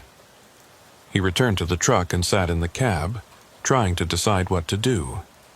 Every instinct told him to turn around and find another route, but the GPS offered no alternatives. When he tried to recalculate, the device simply displayed the same instruction. board the ferry. The road behind him was marked as closed on the GPS map, rendered in gray as if it no longer existed. Bram pulled out his phone to call the dispatcher, but there was no signal. He tried several times, moving the phone around the cab, but the screen showed 0 bars and no data connection. Bram sat in the silence, listening to the engine idle and the distant sound of water moving beyond the fog. He had hauled freight through every kind of weather and road condition imaginable, but he had never encountered a situation quite like this. A ferry that appeared on his GPS, but not on any map, operating on a schedule that suggested it ran only 3 times a day, in a location where no ferry should exist. The rational part of his mind said to turn around, find a different route, and report the GPS malfunction to his company. But the road behind him was supposedly closed, and he had a delivery deadline that was already in jeopardy. He checked the time again. 10:41 p.m. 19 minutes until the scheduled departure. Bram made a decision. He would wait for the ferry, see if it actually arrived, and cross if it seemed safe. If nothing happened by 11 p.m., he would turn around and navigate back to Highway 17, regardless of what the GPS said. It was a compromise between following the route and maintaining some control over the situation. Bram turned off the engine to conserve fuel and settled back in the seat, watching the fog drift across the windshield. The terminal building sat dark and silent to his left, and the dock extended into the murky water ahead. Somewhere on the other side of that water, if the GPS was accurate, was the continuation of his route. But what lay between here and there, and whether a ferry would actually materialize to carry him across, remained to be seen. The minutes ticked by slowly, and Bram waited, alone in the fog with a load of plumbing supplies and a growing sense that he had driven off the edge of the known world into something that operated by different rules entirely. Bram sat in the darkened cab and watched the minutes count down on his phone. 10:52 p.m., 8 minutes until the scheduled departure time. The fog had thickened even further, pressing against the windows like something with weight and substance. Through the windshield, Bram could barely make out the outline of the dock, and the water beyond was completely invisible. The silence was profound, broken only by the occasional creak of the truck settling and the distant sound of water moving against pilings. At 10:58 p.m., Bram heard something new. A low rumble, faint at first but growing steadily louder. It sounded like an engine, but deeper and more labored than any truck or car. The sound came from across the water, from somewhere in the fog where the far shore should have been. Bram leaned forward, straining to see through the mist. The rumble grew closer, and with it came a new sound, the rhythmic churn of a propeller or paddle wheel pushing through water. The ferry emerged from the fog like a ghost materializing from smoke. It was smaller than Bram had expected, a flat-decked barge with metal railings and a small pilot house at one end. The vessel looked old, its hull streaked with rust and its deck boards weathered gray. But it was moving under its own power, cutting through the water with steady purpose. A single light burned above the pilot house, casting a weak yellow glow that barely penetrated the fog. Bram could see a figure in the pilot house, a silhouette behind the glass, but no details were visible. The ferry approached the dock and slowed, the engine throttling down as the vessel eased into position. There was a grinding sound as metal met wood, and then the ferry was secured, tied to the dock with thick ropes that someone on board had thrown over the pilings. A ramp lowered from the front of the ferry, its hinges squealing in protest. The ramp settled onto the dock with a heavy thud, creating a bridge between the shore and the vessel. The figure in the pilot house did not emerge, and no one called out or signaled for Bram to board.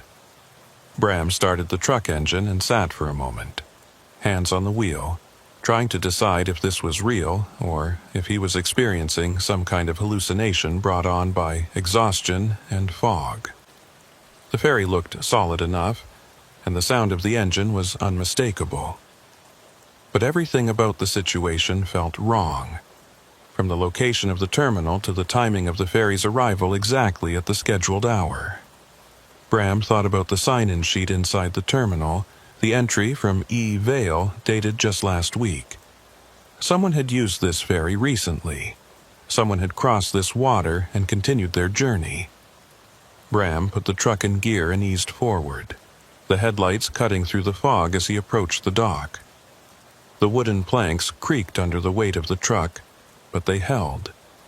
He guided the rig onto the ramp, feeling it flex and settle as the front wheels rolled onto the ferry deck. The metal surface was slick with moisture, and Bram could feel the truck's tires searching for traction. He drove slowly, carefully, until the entire rig was aboard and centered on the deck. There was barely 3 feet of clearance on either side, and the trailer extended almost to the back edge of the ferry. Bram put the truck in park and engaged the parking brake, then sat waiting for some signal or instruction. The figure in the pilot house remained motionless, and no one appeared to secure the truck or collect payment. After a full minute of silence, the engine rumbled louder and the ferry began to move. The ramp lifted behind him with the same squealing protest, sealing him onto the vessel. Bram felt his stomach tighten. He was committed now, crossing water he could not see to reach a shore that might not exist. The ferry moved slowly, the pilot navigating blind through the fog. Bram could see nothing beyond the railings, just gray mist in every direction. The sound of the water changed as they moved from the dock area into deeper current, becoming a steady rushing that suggested the river or lake was wider than he had thought. Bram checked his GPS, hoping it would show his progress across the water, but the screen displayed only his starting location at the ferry terminal. The route ahead was blank, as if the software could not conceptualize what came next. Bram climbed out of the cab, deciding he needed to speak with whoever was piloting this vessel. The air outside was colder than it had been on shore, and the fog clung to his jacket like wet fabric. He walked carefully across the slick deck to the pilot house, his boots finding purchase on the textured metal. The pilot house door was closed, and through the window, Bram could see the silhouette still standing at the wheel.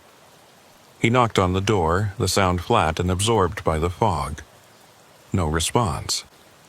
Bram knocked again, harder this time. The silhouette did not move or turn. Bram tried the door handle and found it locked. He peered through the window trying to make out details, but the glass was fogged from the inside and he could see nothing clearly. "Hey!" Bram called out, his voice sounding small and muffled. "I need to know where we are going. How long is the crossing?" Still no response. The figure at the wheel remained perfectly still, hands on the controls, facing forward into the fog. Bram stepped back and looked around the ferry deck.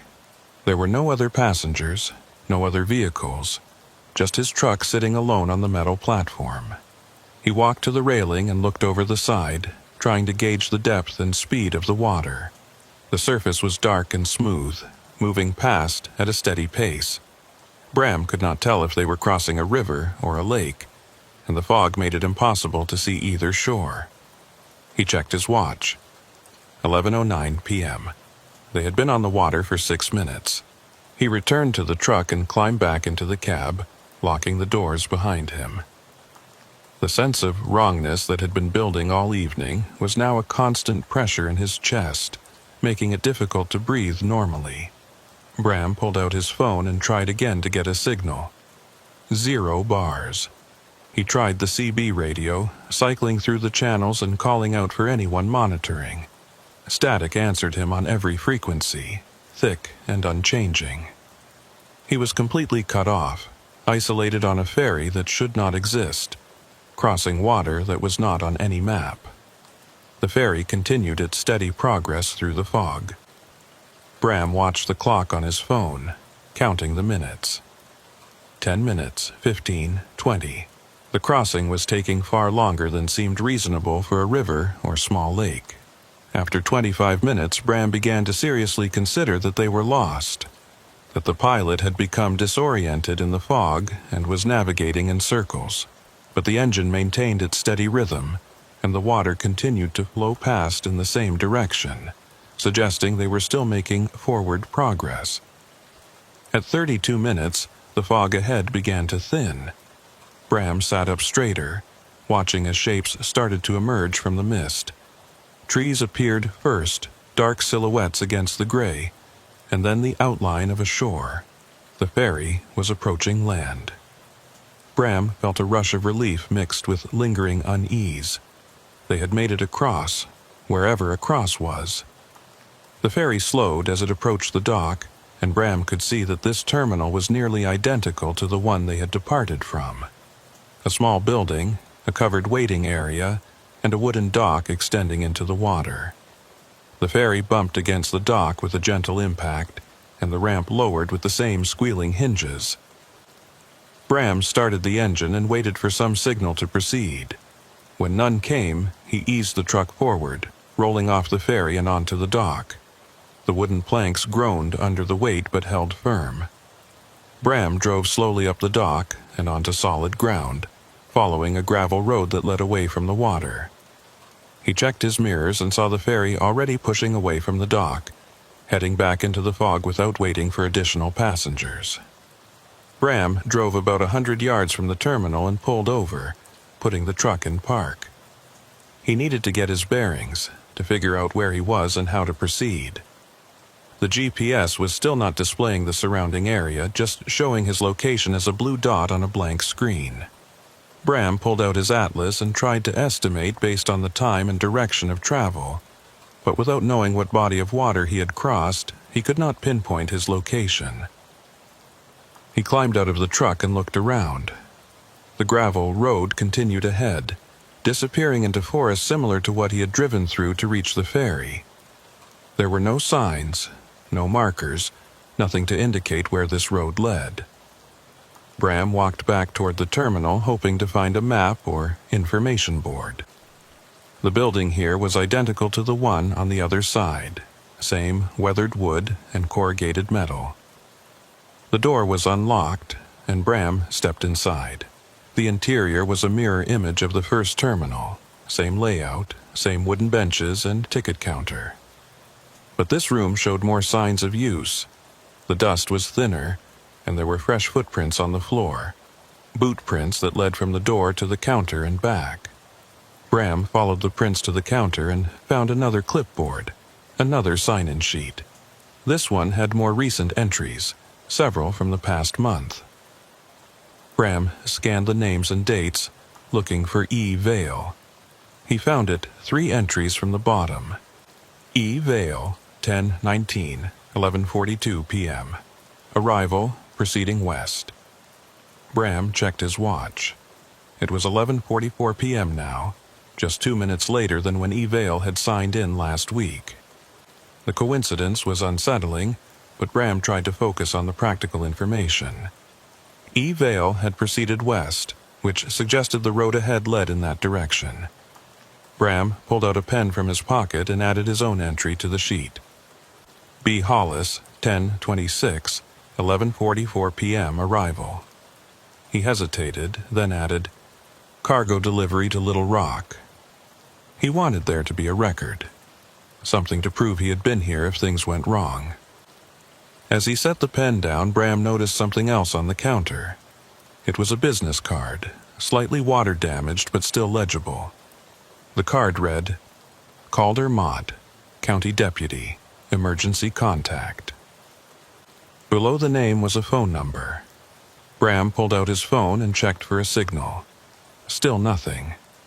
But the presence of the card suggested that there was some official awareness of this ferry crossing, that it was not entirely off the grid. Bram pocketed the card and left the terminal. He returned to the truck and continued along the gravel road, following it as it wound through the forest. The GPS finally updated, showing the road ahead and a route that would take him west to reconnect with his original path to Little Rock. The estimated arrival time displayed as 12:47 a.m., just over an hour from now. That seemed reasonable if the road ahead was passable. Bram accelerated to 40 miles per hour, eager to put distance between himself and the ferry terminal.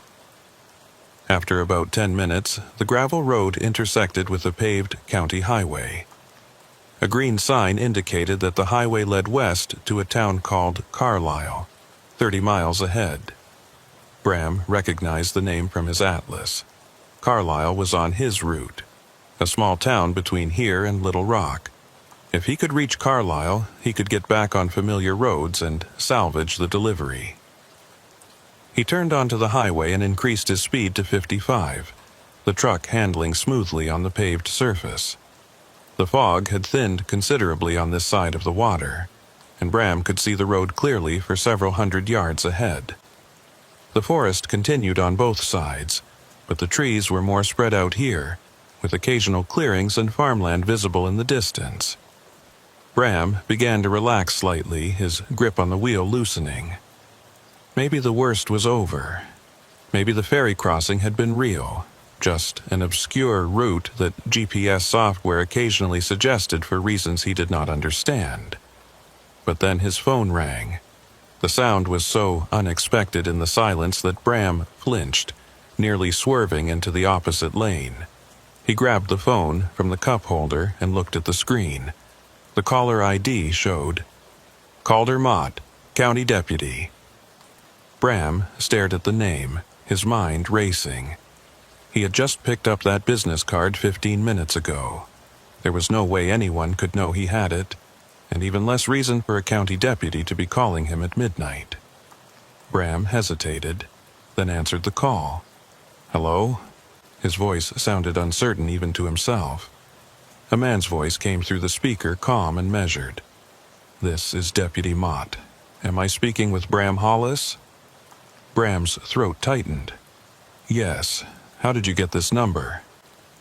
There was a pause, then the deputy continued as if he had not heard the question. "Mr. Hollis, I am calling to provide directions for the remainder of your route. You are currently on County Highway 163, heading west. In approximately 8 miles, you will reach an intersection with State Highway 13. Do not take that highway." Bram felt a chill run through him. "Why not? Highway 13 is my fastest route to Carlisle." The deputy's voice remained calm, almost soothing. "Highway 13 is under construction. The bridge at mile marker 7 is out. If you take that route, you will be forced to turn around, and you will lose significant time. Instead, continue on County Highway 163 for another 12 miles until you reach the town of Des Arcs. From there, take Highway 33 west. It will add 10 minutes to your trip, but you will avoid the detour." Bram pulled over to the side of the road, his heart pounding. "How do you know where I am right now?" Another pause, longer this time. "The ferry terminal has a tracking system for commercial vehicles. We monitor crossings to ensure driver safety. Your truck was logged when you departed the terminal." The explanation sounded plausible, but something in the deputy's tone made Bram suspicious. "I need to verify this with my dispatcher. Can I call you back?" "Of course," the deputy said smoothly. "But Mr. Hollis, I would encourage you to follow the alternate route I have provided. The construction on Highway 13 is recent, and your GPS may not reflect the closure.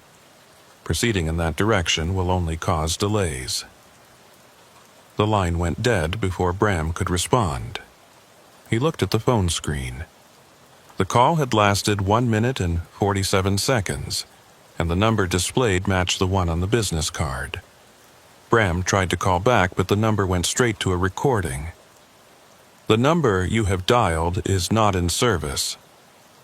Bram set the phone down and gripped the wheel with both hands, trying to steady his breathing. The deputy's call had provided useful information, but the timing and the knowledge of his location felt invasive and impossible. No one should have known he was on this road, especially not within minutes of his departure from the ferry. And the explanation about a tracking system did not ring true. Ferry terminals, especially old ones in the middle of nowhere, did not have sophisticated vehicle tracking. Bram checked the GPS. The device showed Highway 13 ahead, marked as the fastest route to Carlisle. There was no indication of construction or a bridge closure. But GPS systems did not always update in real time, and if the closure was recent, it might not be reflected in the software. Bram faced another choice: trust the deputy's directions and take the alternate route, or follow the GPS and risk running into a closed bridge that would cost him hours of backtracking. He thought about the ferry, about the schedule that had been updated recently, about the sign-in sheet with E. Vale's entry. There was a pattern here, a system that seemed to be guiding him along a specific path. Whether that system was benign or malicious, he could not tell. But every step of this journey had led him further from familiar territory and deeper into a landscape that operated by rules he did not understand. Bram made his decision. He would follow the deputy's directions, take County Highway 163 to Des Arcs, and then head west on Highway 33. It would add time, but it felt safer than charging ahead into potentially blocked roads. He pulled back onto the highway and continued driving, watching for the intersection with Highway 13 that he would now avoid. Bram drove through the night with Deputy Mott's directions playing on a loop in his mind. The intersection with Highway 13 appeared exactly where the GPS indicated it would, marked by a green sign that showed distances to various towns. Bram slowed as he approached, looking for any indication of construction or road closure warnings. There were none.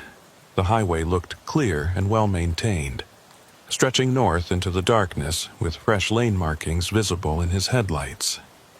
For a moment, Bram considered ignoring the deputy's advice and taking the faster route. But something made him continue straight on County Highway 163. Maybe it was the memory of the deputy's calm, certain voice, or the way every other instruction tonight had proven accurate despite seeming impossible. Or maybe it was just exhaustion wearing down his ability to trust his own judgment.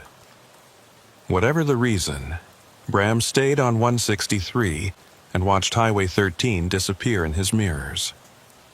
The road ahead narrowed slightly, running through farmland that lay dark and fallow under the night sky. Scattered houses appeared occasionally, their windows unlit, their driveways empty. After 6 miles, Bram saw something that made his foot ease off the accelerator. On the shoulder ahead, illuminated by his headlights, was a highway patrol vehicle parked at an angle with its emergency lights off. As Bram drew closer, he could see an officer standing beside the vehicle, arms crossed, watching the road. The officer made no move to flag him down or signal, just stood there in the darkness observing. Bram checked his speed, confirmed he was well within the limit, and continued past.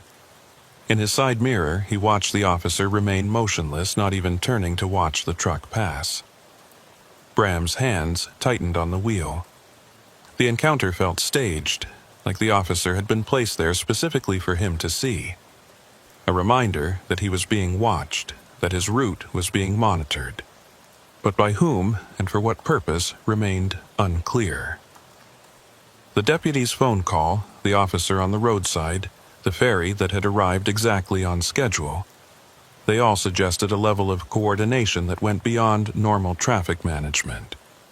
Someone or something was shepherding him along a predetermined path, making sure he stayed on course. The town of Des Arcs appeared after another 8 miles, a small cluster of buildings gathered around a main street intersection. Most of the businesses were closed at this hour, their signs dark and their parking lots empty. Bram followed the signs for Highway 33 west, finding the turn without difficulty. The highway was wider than the county road, a proper 2-lane state route with clear markings and regular mile markers. Bram's GPS updated to show this new route, and for the first time in hours, the estimated arrival time at Little Rock seemed realistic. 1:15 a.m., just over an hour away. Bram allowed himself to hope that the worst was behind him.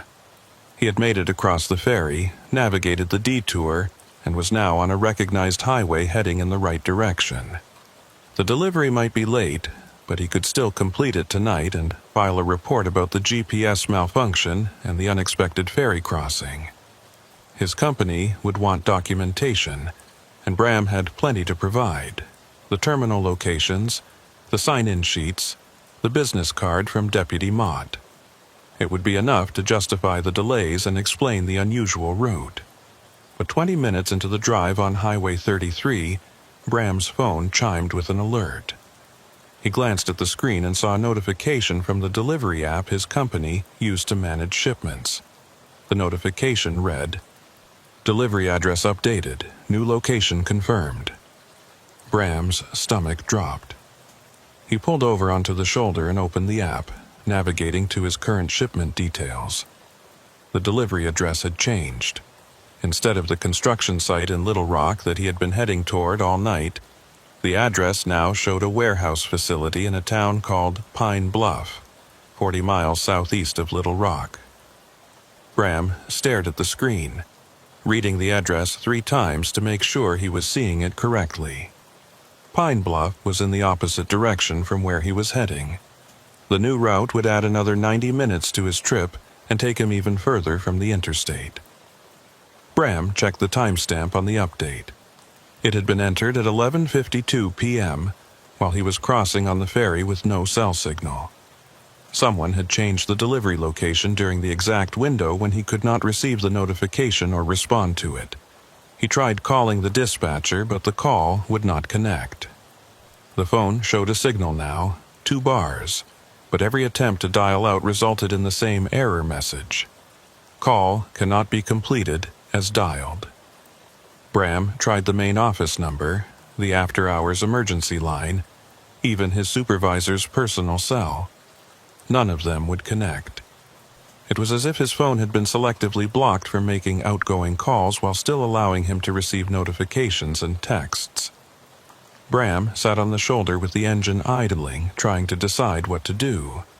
He could ignore the address change and proceed to the original destination in Little Rock, but if the delivery location had legitimately been updated, showing up at the wrong warehouse would cause significant problems.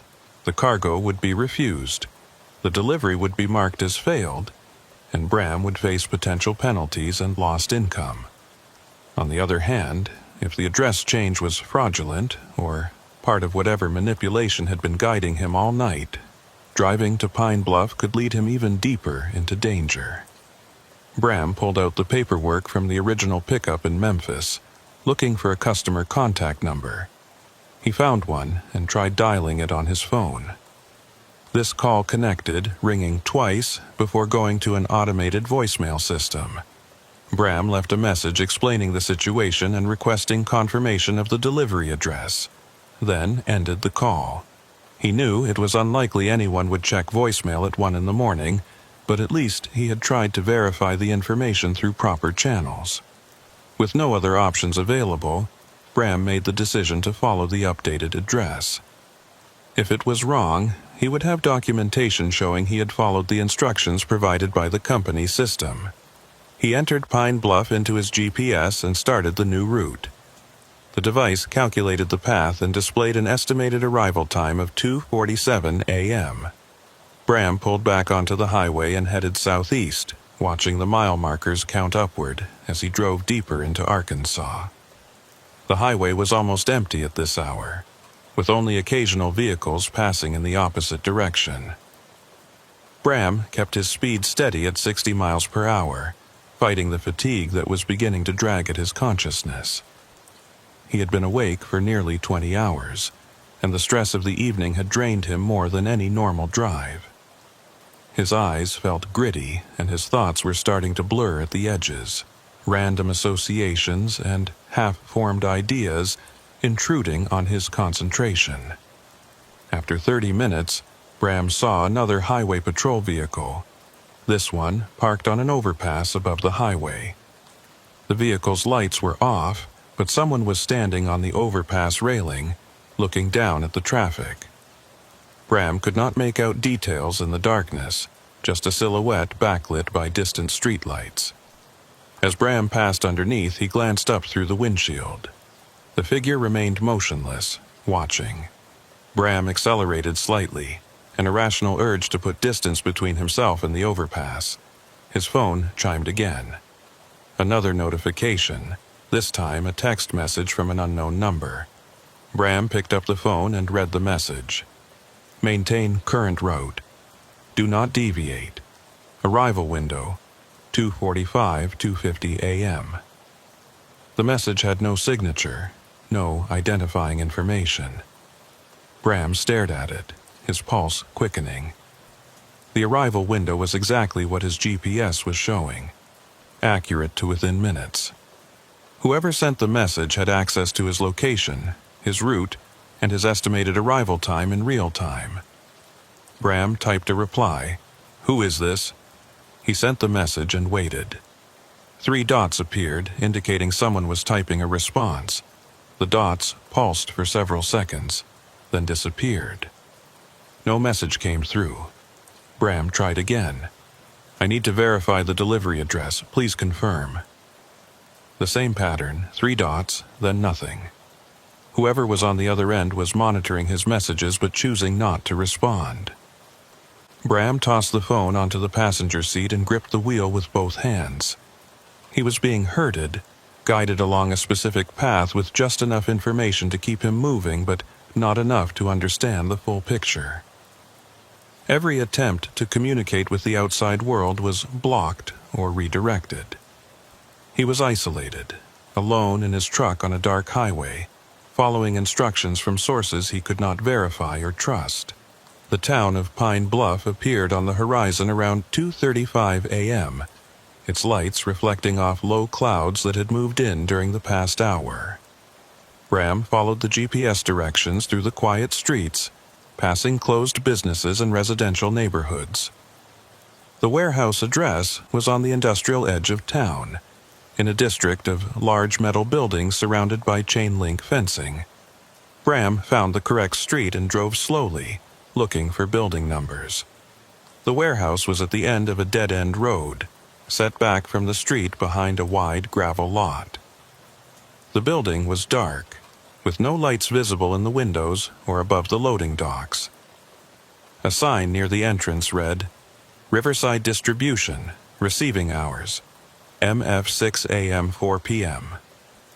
Bram checked his watch. It was 2:43 a.m., well outside receiving hours. The facility was clearly closed, and there was no one here to accept the delivery. Bram pulled into the lot and parked near the loading docks, leaving the engine running. He climbed out and walked to the nearest dock, looking for any signs of activity. The dock doors were all closed and locked, and there were no lights inside the building. Bram walked around to the front entrance and found it similarly secured, with a keypad lock and a sign directing after-hours deliveries to call a phone number. Bram pulled out his phone and tried the number.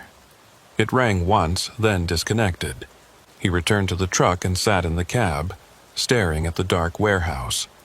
This could not be the correct delivery location. No legitimate operation would schedule a delivery for the middle of the night at a facility that was clearly closed.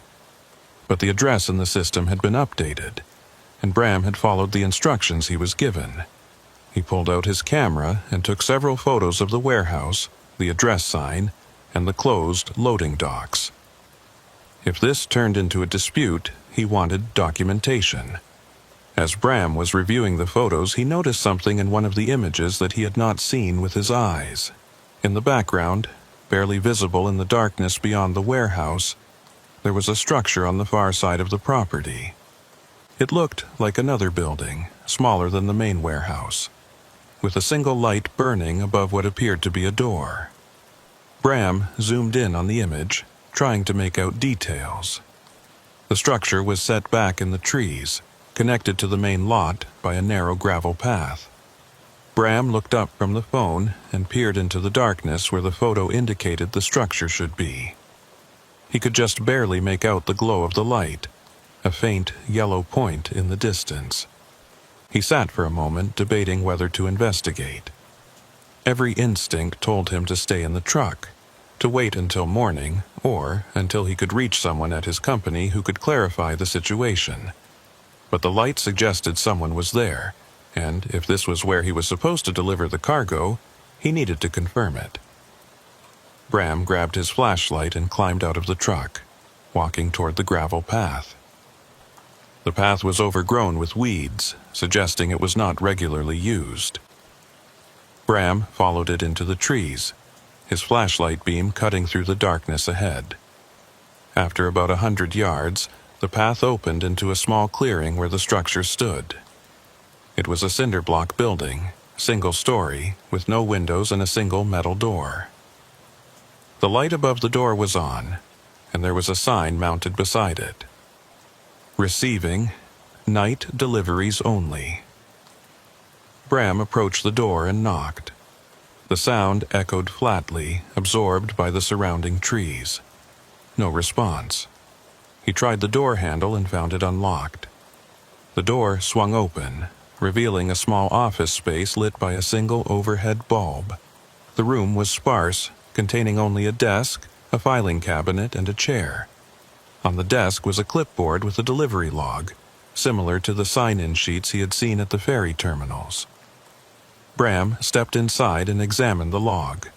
There were 3 entries on the current page, all from the past week. The first entry read, E. Vale, 10/19, 2:48 a.m., Pine Bluff, 26 Pallets Industrial.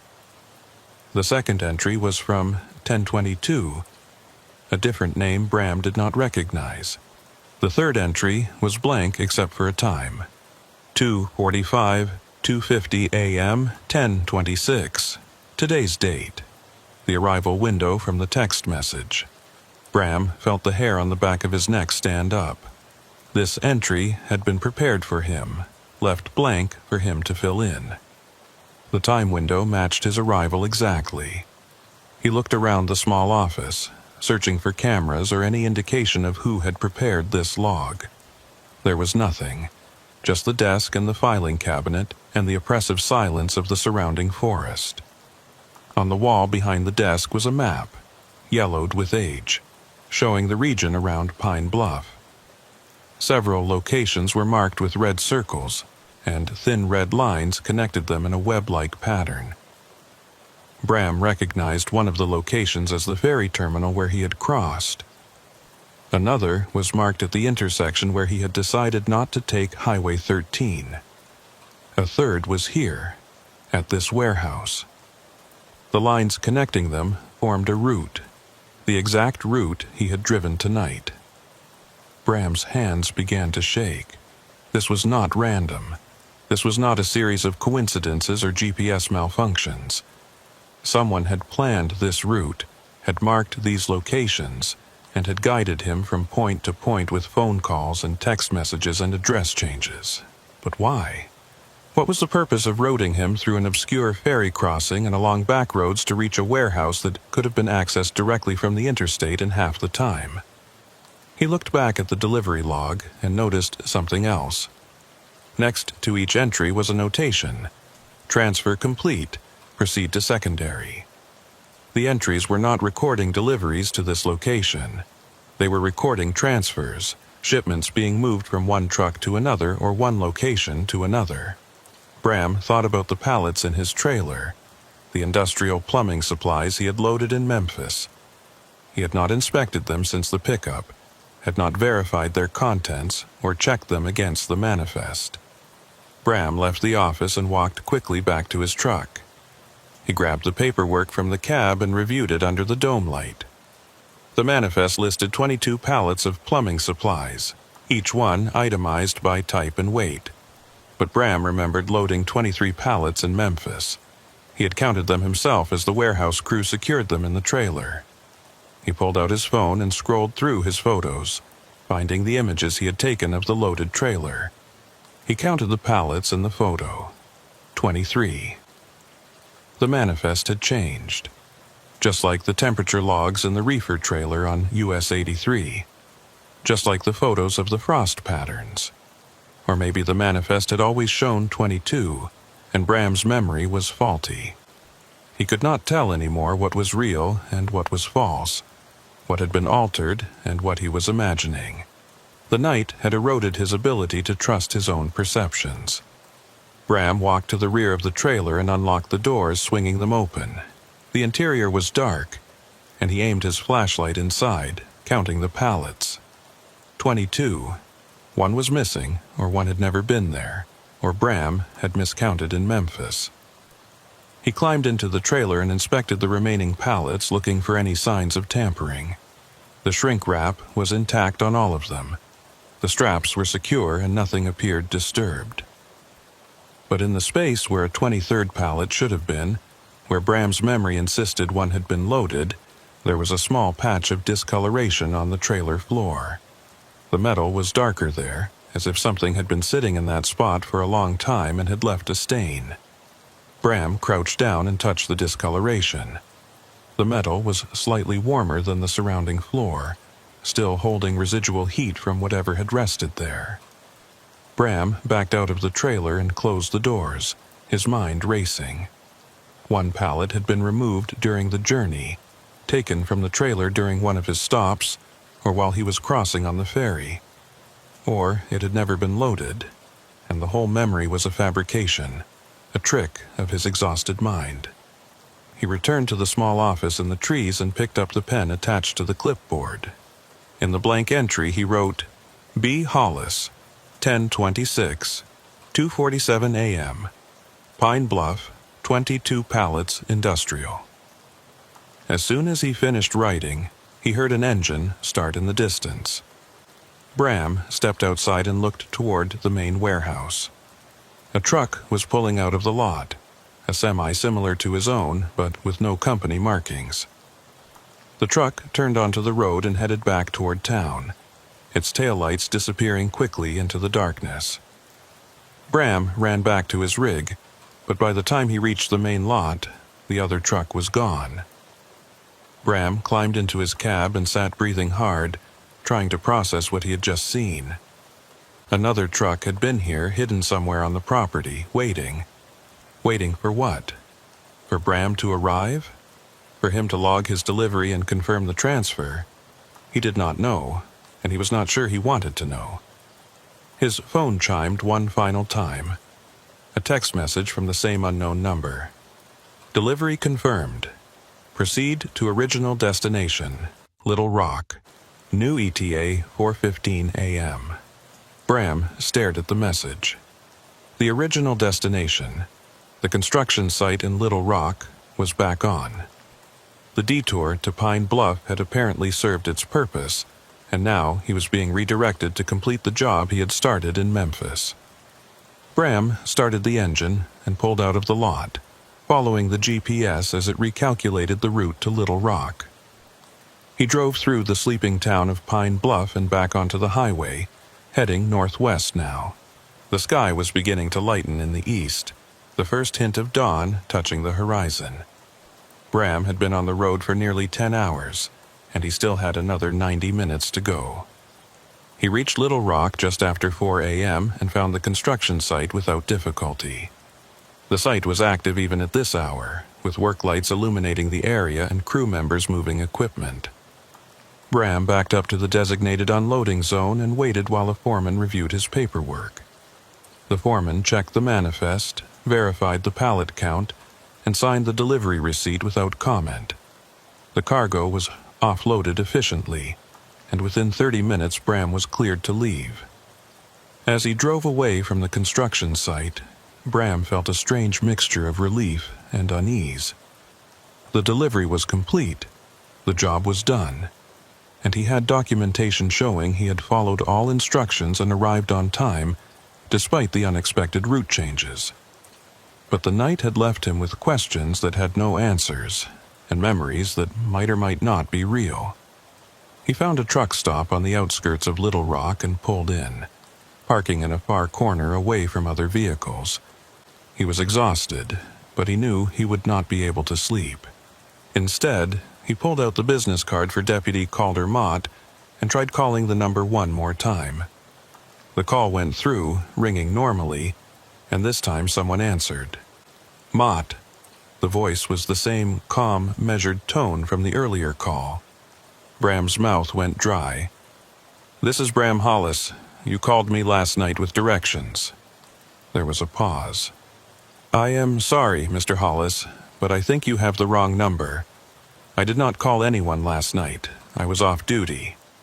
Bram felt his chest tighten. "You are Deputy Calder Mott, County Sheriff's Department." Another pause, longer this time. "Yes, that is correct. But I do not know who you are, and I did not call you. Perhaps you should check your phone log." The call ended. Bram pulled up his call history and scrolled to the previous night. The entry for Calder Mott's call was gone. The entire conversation, 1 minute and 47 seconds, had been erased from the log. Bram checked his text messages. The messages from the unknown number were also gone, deleted as if they had never existed. Bram sat in the darkened cab and stared at his phone. Everything that could have proven what happened last night had been systematically removed or altered. The photos, the call logs, the text messages, even the manifest showing 23 pallets had reverted to 22. He was left with only his memory, and he was no longer certain he could trust even that. He thought about E. Vale, whose name had appeared in multiple sign-in sheets along the route. Had Vale experienced the same night, driven the same roads, crossed the same ferry? Was Vale even real, or just another name planted in the logs to make Bram feel less alone? There was no way to know, and no one Bram could ask who would not think he was suffering from exhaustion or hallucinations. Bram decided he would not report the ferry crossing or the detour to Pine Bluff. He would submit his delivery confirmation showing he had completed the job on time, and he would accept the next assignment without question. Speaking about what happened would only raise concerns about his fitness to drive, and Bram could not afford to lose his CDL over something he could not prove. But 3 days later, when dispatch offered him a run that would take him through Arkansas, Bram declined. He cited personal reasons and requested routes that kept him in other states. The dispatcher did not press for details, just assigned him to a northbound run through Missouri instead. Bram was grateful for the flexibility and tried not to think about the ferry terminal sitting dark and waiting on some unnamed river, or the small office in the woods behind a warehouse in Pine Bluff, or the truck with no markings that had driven away in the night. A week after the delivery, Bram received his payment confirmation and noticed something odd. The invoice included a line item he did not recognize. Special routing fee, night transfer, $8,470. The fee had been added to his compensation, paid directly into his account along with the standard delivery payment. Bram had not requested any special routing, and he had never seen such a fee on any previous invoice. He called the accounting department to inquire about the charge, and was told it was a standard fee for deliveries that required ferry crossings or alternate routing due to road conditions. When Bram asked for more details, the clerk could not provide any, saying the fee had been automatically calculated by the system based on his GPS data. Bram ended the call without pressing further. Someone had paid him for using the ferry, had compensated him for the extra time and the unusual route, which meant the whole thing had been planned, budgeted, and approved at a level above his dispatcher. Bram kept the invoice and filed it with his other paperwork. It was not proof of anything specific, but it was evidence that the night had happened, that the ferry crossing and the detour were real in some official capacity. He thought about framing it, keeping it as a reminder, but in the end he just left it in the filing cabinet with hundreds of other invoices from hundreds of other deliveries. Sometimes, late at night when he was parked at a truck stop between runs, Bram would pull up a map on his phone and search for the ferry terminal. But no matter how carefully he traced County Road 412, or how far he zoomed in on the river crossings in eastern Arkansas, he could never find it. The terminal did not exist on any digital map, and the road that had led him there was not marked on any GPS system he could access. But Bram knew it was there, somewhere in the fog and the forest, waiting for the next driver whose route would be mysteriously recalculated, whose GPS would insist on a detour, whose phone would ring with calm instructions from a deputy who would later deny making the call. And when that driver arrived at the terminal, they would find the schedule board updated with current times, and a sign-in sheet with entries from people who had crossed before, and a ferry that would emerge from the fog exactly on time, piloted by a figure who never spoke and never turned around. The road remembered. The ferry still ran. And somewhere in a filing cabinet in a dispatch office, another route was being planned. Another driver selected. Another midnight crossing scheduled for a date that had not yet arrived, but had already been written in ink on a yellowed page that smelled of river water and old wood.